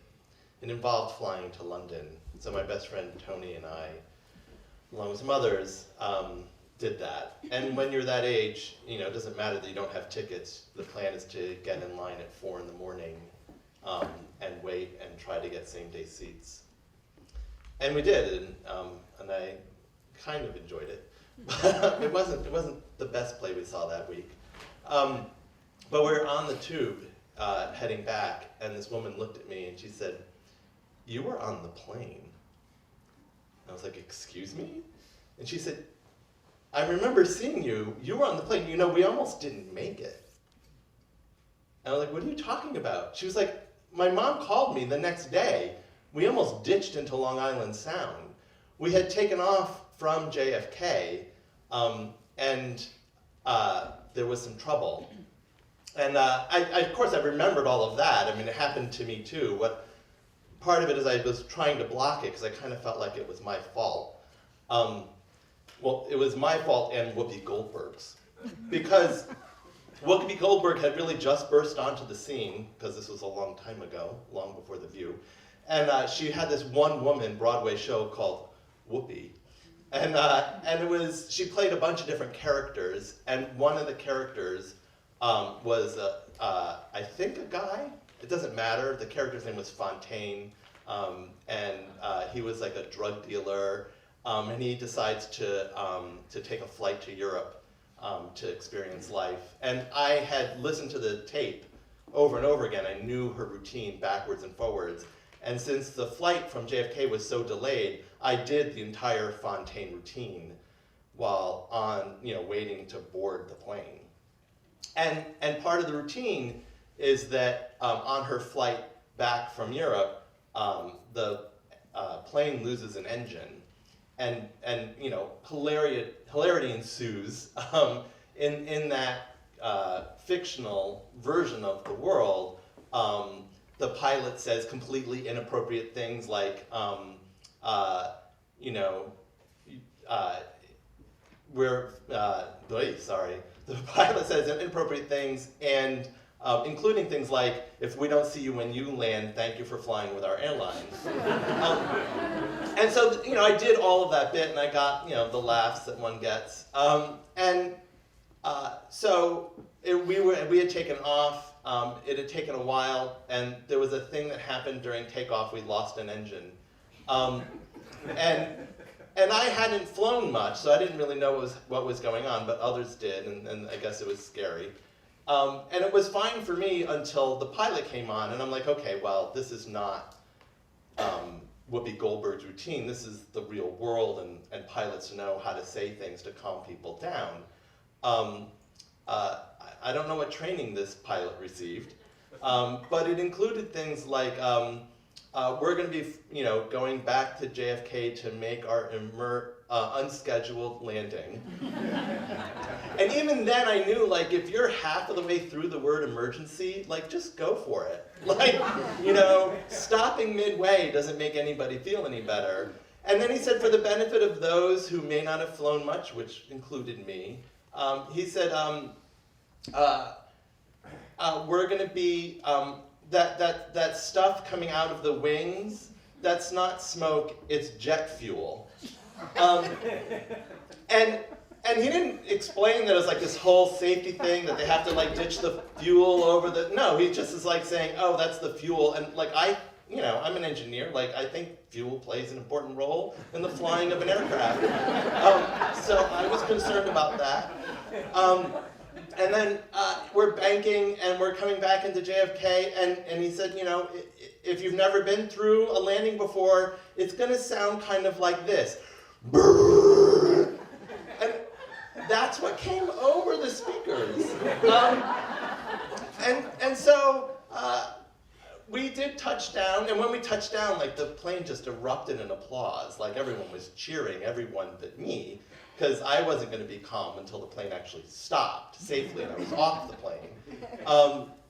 And I took a piece of paper and I wrote my name on it, and I crumpled it up and I hid it inside the pocket, because I figured they're going to put us back on a plane, and I need to know for sure that they're not going to just put us back on the same plane. You know, because my mama didn't raise no dummy.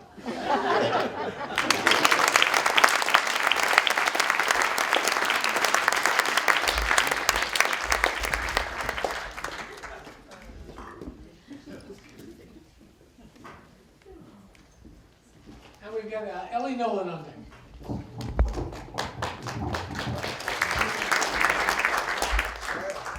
I'm a storytelling virgin.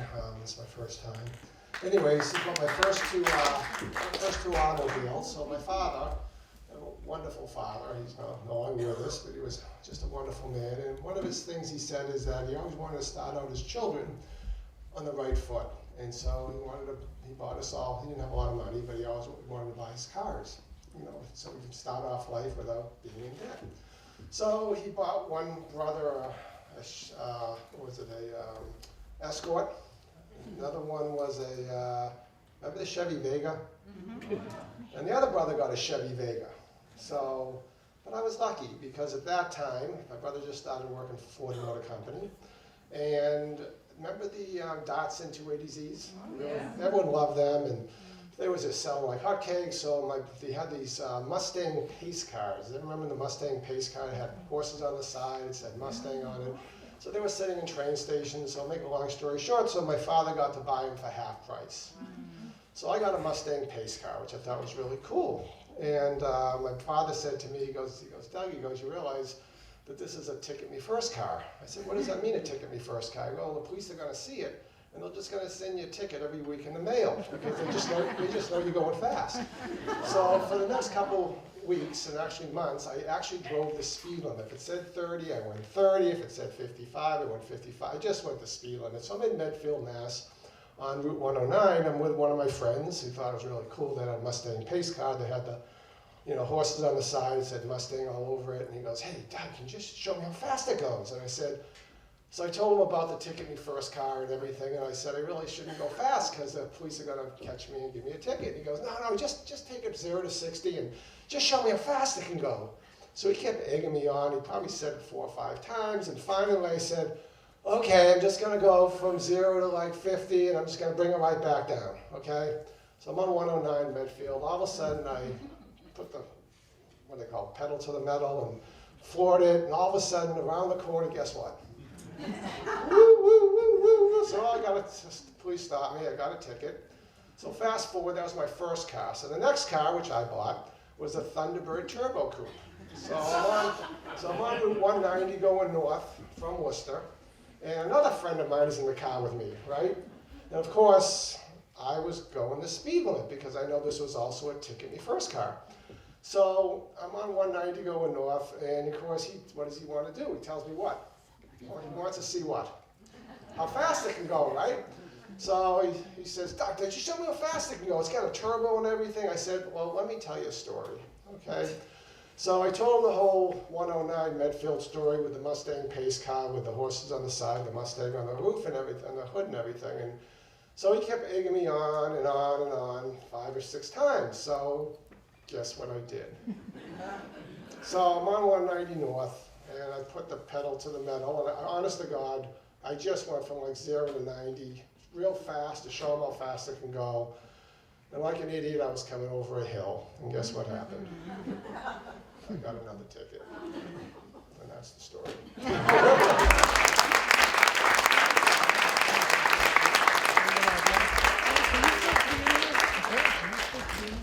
You're not. Look at you.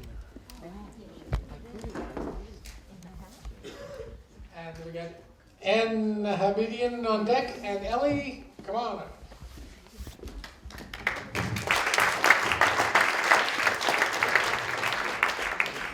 Hello. Most of you can probably tell by looking at me. I'm kind of young. This story has 2 parts. The first part's pretty short, but it starts before I was alive. So, 1985, Soviet Union, because it wasn't Russia yet. Which is weird for me because when I was born, it was already Russia. Right now, in 2020, computer science is a very new field.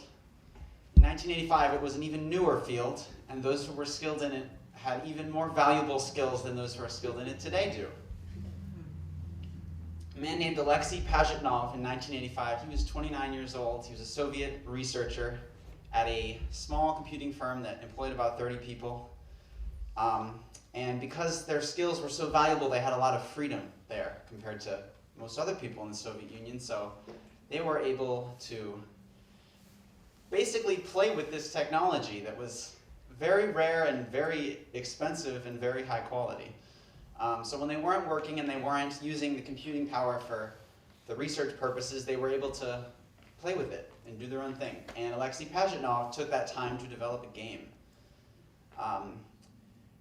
This audience has a lot of different ages, so I don't know if all of you know of it because it is a video game, but it's called Tetris. And as of today, it has over 500 million purchases worldwide in all the different versions.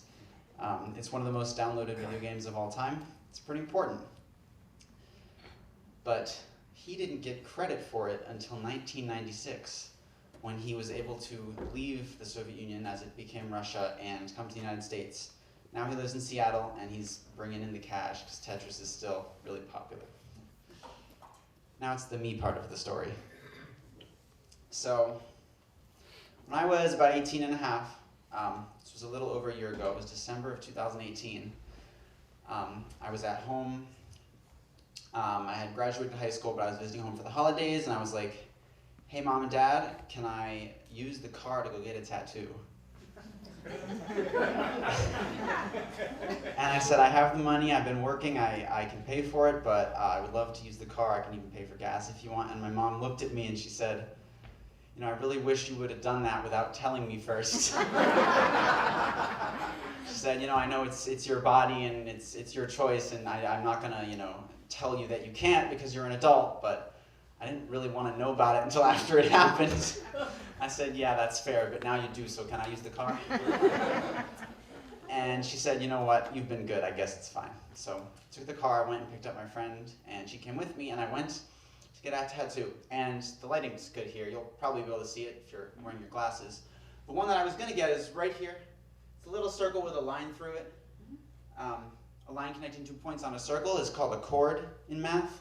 Chord is obviously also a term in music. I love math and I love music. Thought it was a pretty cool tattoo. But when I got there, I realized that the minimum price for a tattoo, because they got to get a new needle and they got to sterilize and all that, the minimum price at this place was $100. But this is really small. So if you're already going to get another tattoo and then you add this one, it's only $20. And I said, well, shit, I'm broke. I don't want to spend $100 for something that's only worth $20. What other tattoo could I get? And I know it's a terrible idea to get a tattoo on a whim. So I decided to get a tattoo on a whim. And this is where the first part of the story comes back into play. At that point, I had been playing Tetris pretty seriously, because yeah, that's a thing, for a couple years. And I still play it today, and it's my favorite video game. And I'm pretty good at it. But anyways, I decided maybe I'll get the 7 Tetris pieces tattooed somewhere on my body. And I figured, why not on my bicep?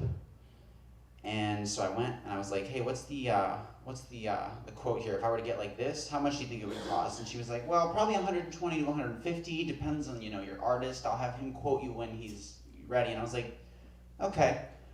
And he quoted me and he said it would be 150. And I said, and then how much for this one? And he said, that's an extra 20. And I said, that sounds to me like a great deal, let's do it. And so I got the 7 Tetris pieces on my bicep. And that was over a year ago, and it's still my favorite tattoo.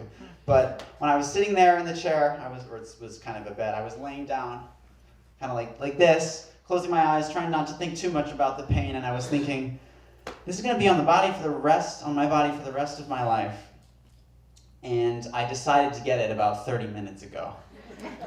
And it kind of occurred to me that, mood-altering substances notwithstanding, in the eyes of the law, I'm the same as a 50-year-old, because I'm 18 now. And I had been 18 for months, but that was one of the first times that it really dawned on me, I can do whatever the hell I want. And that's for better, but that's also for worse.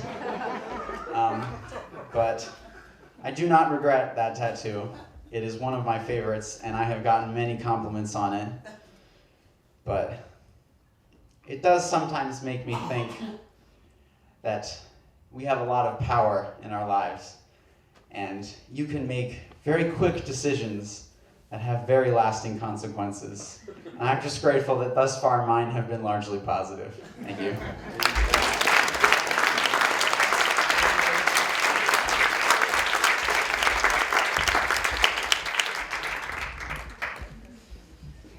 We got Pauline Breer on deck, and Ellie, I'm kind of a fan of old retro video games. I did a thing called King Pong, which is like the world's biggest Pong game.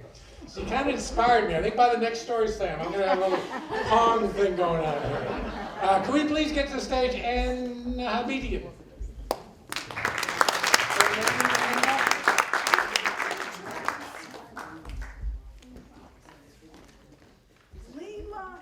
Buenos Aires via La Paz, Bolivia.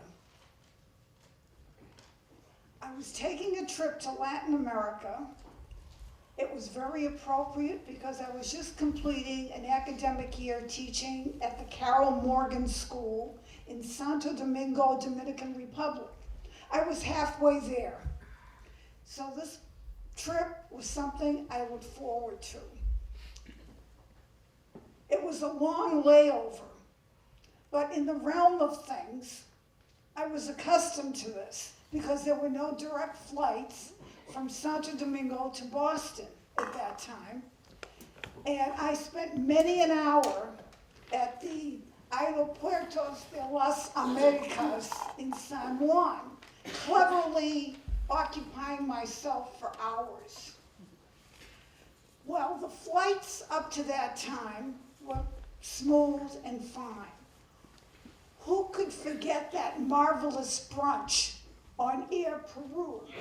Huevos rancheros, guava juice, café con con leche, tostados, all those wonderful dishes that they served us. Well, we went along, and here I was on this plane. In La Paz, we saw this landing. God, what was it?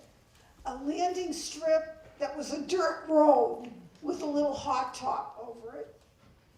The airport was like a little cabin from corrugated tin. What the heck? We disembarked, and as I was disembarking, I met 3 businessmen. They worked for a company, US side. 2 of the men were American, 1 was Puerto Rican. And they asked me what my plans were. I said, well, I didn't make any reservation because I thought, well, I could just hang out at the airport for 12 hours. And I was trying to save some money. They said, it's too dangerous for a woman traveling alone to be spending time at this airport overnight. Ditch that whole plan. Come with us. We have reservations in the capital. And we're certain you'll be able to find a room at the hotel. How crowded could it be? So I thought, okay, I'll accept this kind offer. So we get to the hotel, and they find at the registration desk that they don't have a room, that there was some sort of a mix-up. They have wanted 3 rooms, 1 for each gentleman. The hotel had only 2 rooms left. Then, in rapid-fire Spanish, the Puerto Rican businessman is talking to the desk clerk. And I hear the word esposa. Now, I know a little bit of Spanish. Esposa? No. They had put me in the same room with this Puerto Rican gentleman. Well, it just couldn't be. And I thought, well, look, there's the 3 of you. Why don't you guys triple up, have them bring a cot in? And so I turned to the clerk and said, yo quiero 1, 4 solamente. He said, what is this, So I said to the Puerto Rican, by the way, no way, Jose, is this going to work out. He said, my name isn't Jose, it's Carlos. Well, whatever. So we got that situation straightened out. Then they were giving me some advice about the altitude in La Paz, because it's the highest capital city in the Western Hemisphere. They said, don't take any alcohol, don't take any aspirin, whatever. Just go to your room and go right to bed. But meanwhile, they invited me to breakfast the following morning, 7 o'clock. There was no way I was getting up at 7 o'clock that following day when my flight was at noon. But then I thought, well, they were helpful to me, so I'll go. The breakfast was very pleasant, and they were giving me a lot of tips of how I could take a self-directed walking tour of the area around the hotel. But my Dominican friends had warned me, don't go walking alone anywhere. I said, forget it. I want to see what's around here. So they told me a couple of shops that had some nice things I could look at and whatever. So I went out, and I found that the American Embassy was nearby, but the sidewalks were cracked, there was debris, there was construction going on, and I had to dodge the street folks who were looking for a handout from this American lady. Well, as things go, you have to be careful. My advice to women traveling alone now, look at the state of things worldwide. You have to be very careful. First of all, plan. Have some alternative avenues that you will need. Be diligent. Have an open mind and see what's happening. But the most important thing is to trust yourself, to trust that gut feeling, to keep danger at bay.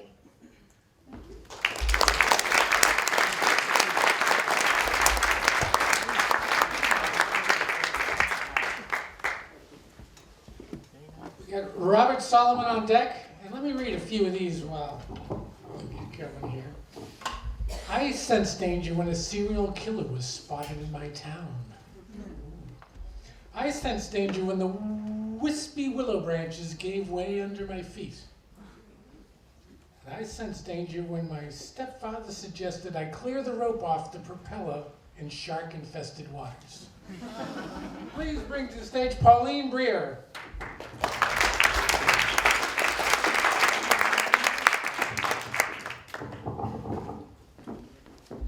Well, I have a gut story too.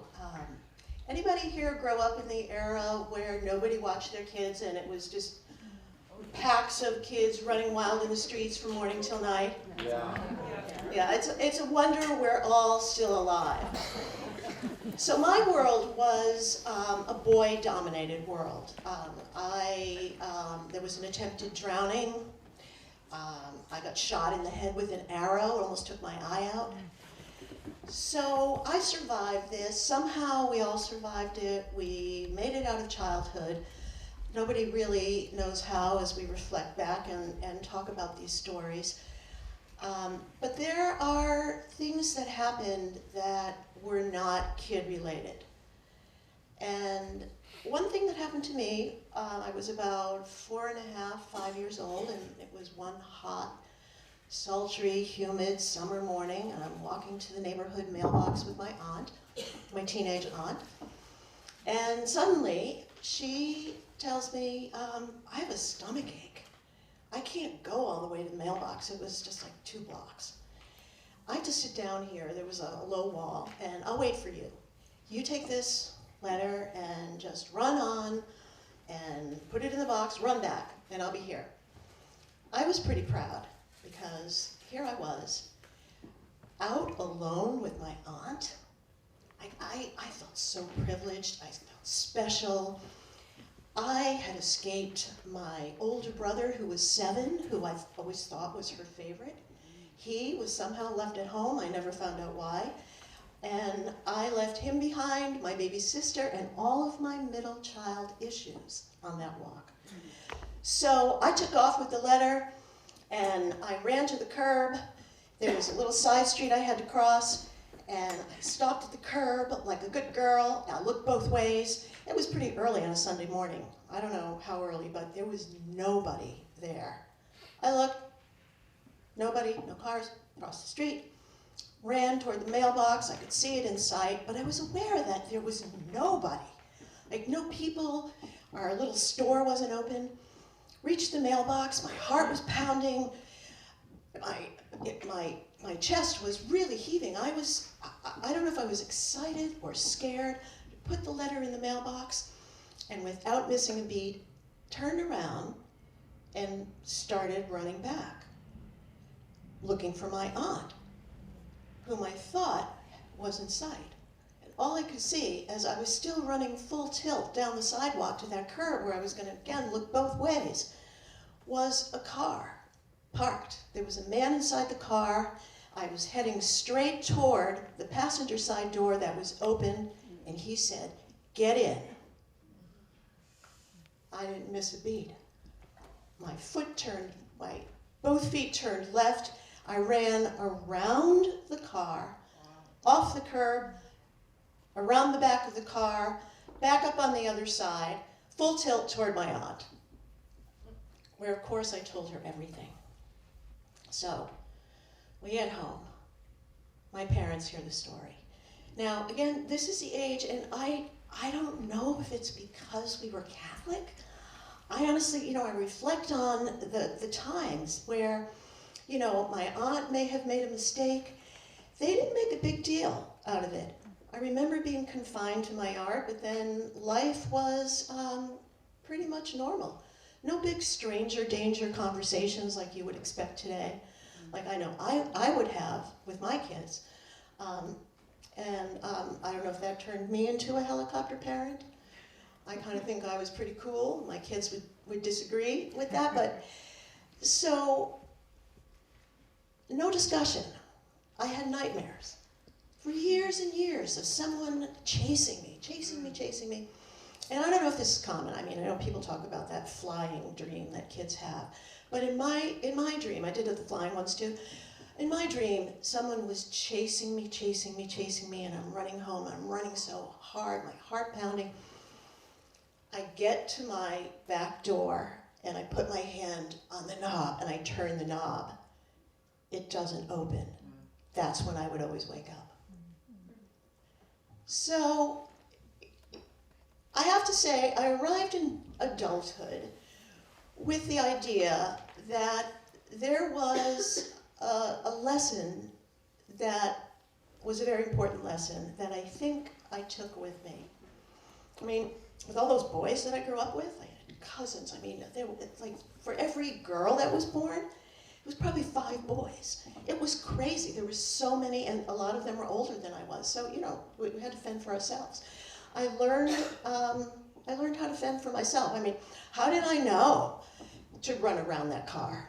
I was barely 5 years old if I was that. And I managed to escape a potential abduction. I mean, what was that man doing with the car door open, telling a little girl to get in? So I think that in adulthood, I wondered what interferes with us listening to our gut, the intuition, the instinct that we should listen to. I know adult life is really complicated, but I think that I carried my North Star from childhood with me. And what I think now is that we have to look inward, not upward, not outward, to find our North Star. Always listen to the gut and believe what it says. Thank you.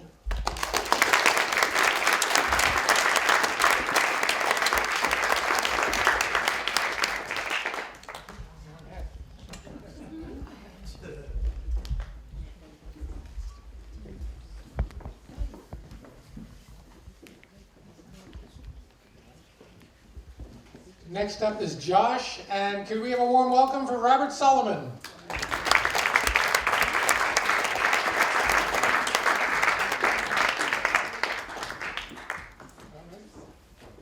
That's good. So in 2001, the safest car on the road was the Passat. So I bought one. I was out in San Francisco for 2 years with a client.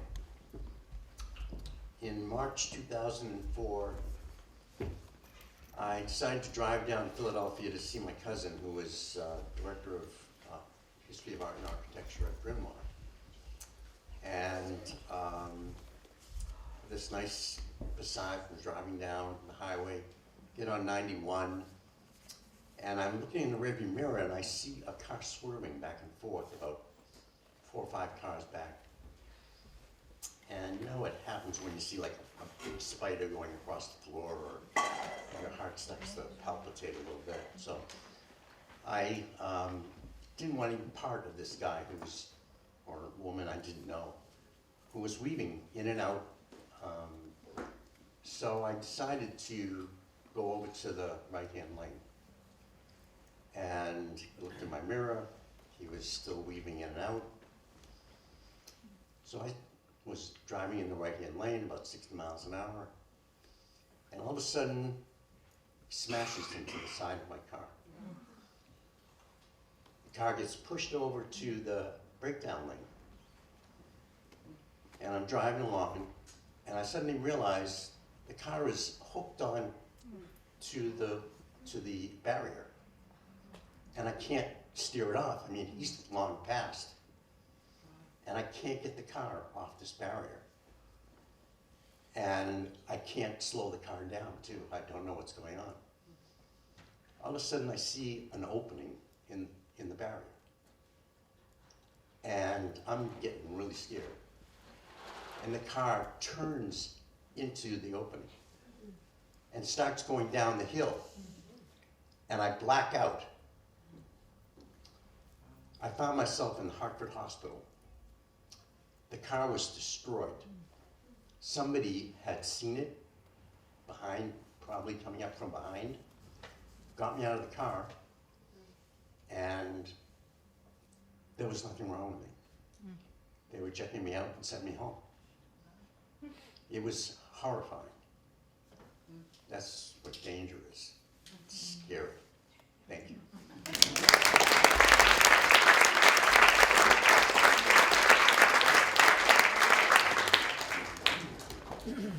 Alec Jelinski's on deck, and give a warm welcome to Josh. Thank you.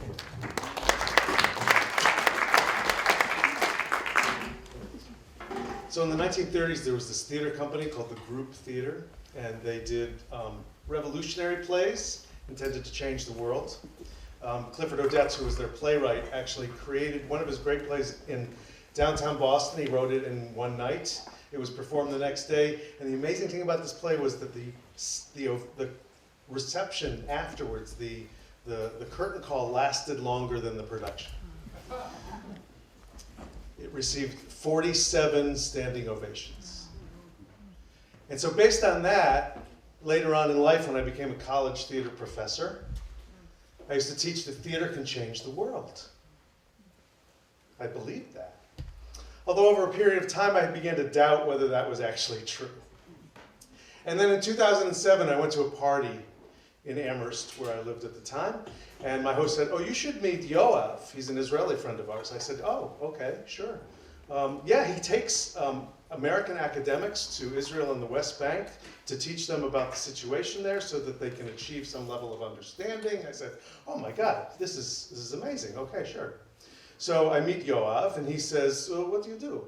I said, "Oh, I'm a theater professor." He says, "Really?" I said, yeah, I'm a theater professor. He says, "There's someone you should meet.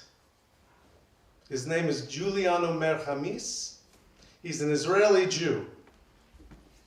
But at the height of his career, where he was one of the most well-known Israeli actors of stage and screen and television, he gave it all up to start a theater company in a refugee camp in the West Bank." I said, "Okay, so how do I meet this guy?" "Well, you're lucky. He's in New York right now." So I got in touch with Giuliano. Spur of the moment, I invited him up to talk to my students. He spoke for an hour about this theater company that he had founded called the Freedom Theater. It was based on a theater that his mother, another Israeli Jewish woman, had founded in this refugee camp to give the Palestinian children a sense of hope in the midst of their lives. Sort of an antidote to the violent world that they saw around them. She brought crayons and would sit on the street and draw with the children, and then convinced Giuliano to come teach them theater, which he did. And then his mother died, and he went back to his career. And then a little while later, he went back to Jenin, where the refugee camp was, to find the young students who he had taught, and they were all dead. And he went back to Israel again, and he was shocked and devastated. And a few years later, he got a call from another one of his former students, the one who had lived. He said, "Giuliano, our fight is not working.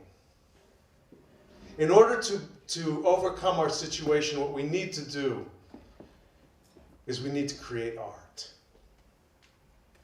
We need to have a cultural revolution now, not any kind of military revolution, but a cultural revolution, and I want you to start it." He says, but I'm an Israeli Jew. Who's going to start, He says, just, I trust you, I believe in you.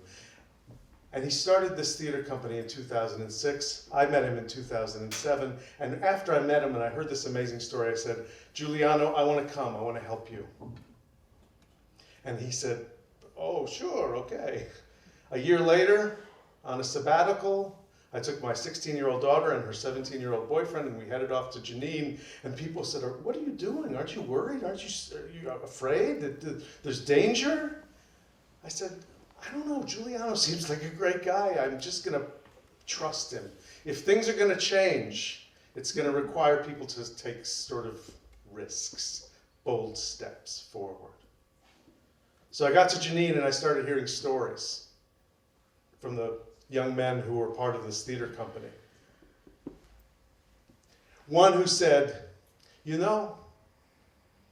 I pick up a gun, I will probably be dead in a year.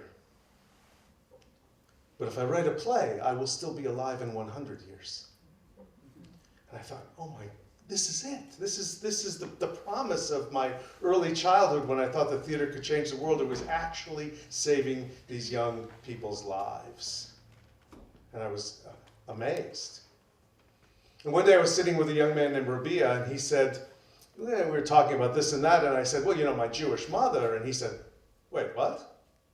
I said, well, my Jewish mother. And he said, wait, you're Jewish? I said, yeah. He said, what are you doing here? I said, well, I'm teaching theater. And he said, no, I mean, why did you come? Weren't you afraid of us? I said, no, well, no. I mean, I decided that what I would do is I would come and I would listen.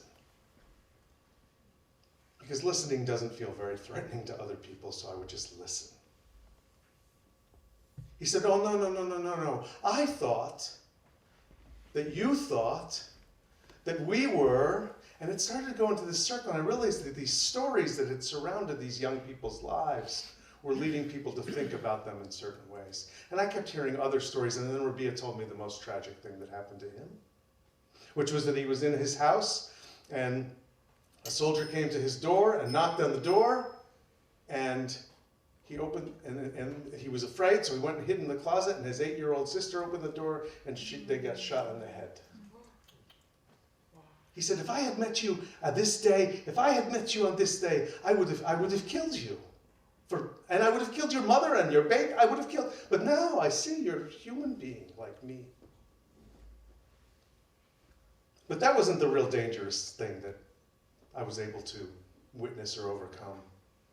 That involved my mother, my now 101-year-old mother, who was the president of Hadassah and the president of UJA and the executive administrator in her synagogue in Greenwich, Connecticut. And I realized that the most dangerous thing for me was going to be able to tell my mother what I had just done.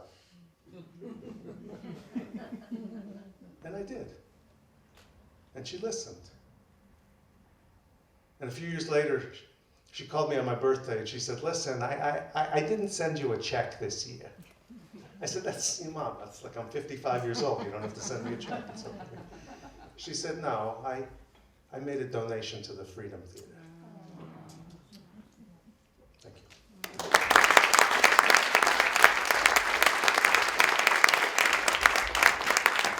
I can leave one moment for our last storyteller of the night, Alec Cholinsky. Sorry.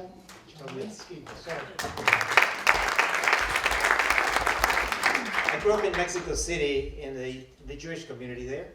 When I was 19 or 20 going to college, somebody approached me and asked me to join the Jewish Defense League. The Jewish Defense League is a secret, paramilitary, illegal self-defense organization tasked with protecting things like synagogues and schools and all the institutions of the Jewish community. I thought it was an adventurous idea, an opportunity to meet cute girls, so I said, what the hell of it. I was recruited into a group of about 30 other kids between the ages of 18 and 22. We would meet in a gym in the back of the Jewish Community Center after hours between 10 and midnight. And we would do things like boxing and finding suspicious objects and hand-to-hand combat and team-building exercises and things like that. The training also involved doing things like explosives and ammunition and guns. And for that, we needed to go to a different place. It had to be outside, and it had to be more secluded. The Jewish community had bought a piece of land about 2 hours away from Mexico City. They were planning on building something, but at the time there was just open fields. There was nothing there. So they scheduled a trip for us to go, spend overnight, and do that kind of training. I told my parents that I was going on a camping trip with some friends. You see, this was so secret, not even the parents were allowed to know. In fact, only decades later did I find out that my sister was part of a different unit, and we had never told each other about that. Anyway, we get to this place. It's an open field. There's nothing there. And we're doing things like making Molotov cocktails and dealing with explosives. For the first and only time in my life, I held a gun that didn't have Mattel written on it. And instead of squirting water, it was shooting real bullets. After a full day of doing these kinds of exercises, they said, well, we're going to pause and we're going to start making dinner. They selected 5 of us, three girls and 2 guys. They gave us a bunch of pots and pans, and they said we should go out and get some water and clean the dishes and bring back to start making dinner. There's nothing there. It's completely empty.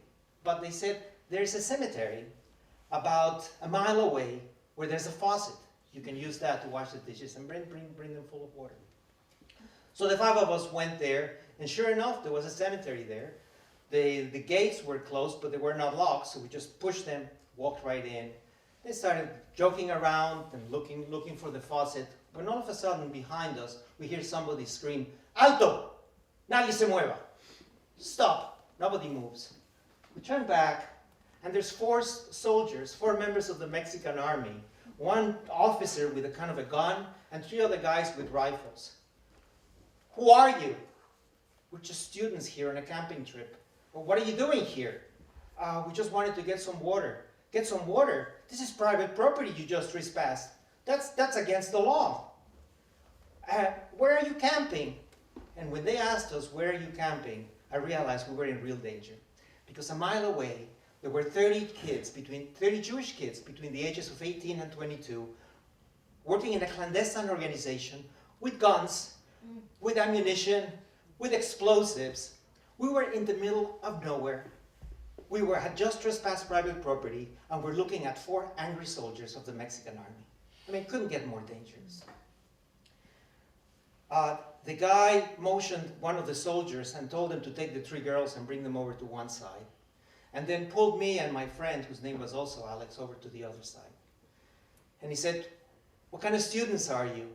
And Alex said, "Well, listen, officer, I'm a law student. And if there's anybody who should have known better than to walk into private property, it was me. I'm asking you, please, let us go, and I promise you we'll never come back." The officer motioned the soldier to bring in the 3 girls, lined us up, and then asked us for our names. And he heard names like Goldberg, Kranzberg, Horowitz, Melamed, and Chelminsky. All of them foreign-sounding names, all of them suspicious. We were all white. This didn't look good. He lined us up and said, "You're going to have to empty your pockets." And at that moment, I felt relieved, because this was a good old Mexican shakedown. They just wanted to get our money. This was just the military version of it, but it was pretty familiar to me. So I reached for my pocket, gave them our money. As I was handing him my money, he noticed that I had a watch, and he says, I need that watch as well. So it was too bad, because that was my grandfather's bar mitzvah present. But, and I really liked it, but if the country needs your watch to defend the homeland, what are you going to do? We got my watch. They wiped us clean, and then he said, "Guys, you have 5 seconds to get out of here. After that, I'm going to start getting angry." We bolted out of there. We ran back to the base camp and told our friends what had just happened to us. They had all kinds of questions about all the details, and one of them said, "Hey guys, but what happened to those pots and pans, because you still need to make dinner? Why don't you just go back and get them?" He says, "There's no way we're going to go back and get them." And I can assure you, those soldiers already walked away with those pots and pans. When I came back home from my camping trip, I told my parents that my watch had been stolen. They got pretty angry and said that was a dumb idea to bring your watch with you on a camping trip. Little did they know that in the grand scheme of things, it was a very small price to pay.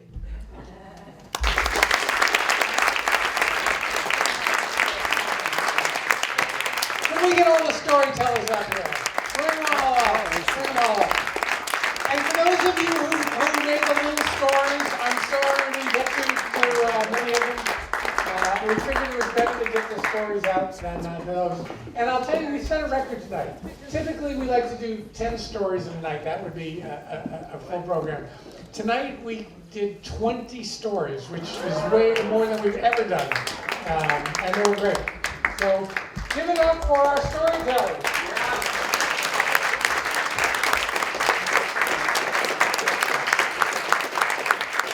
Thank you all for coming. And if you like, fold a few chairs. We love that. Thank you.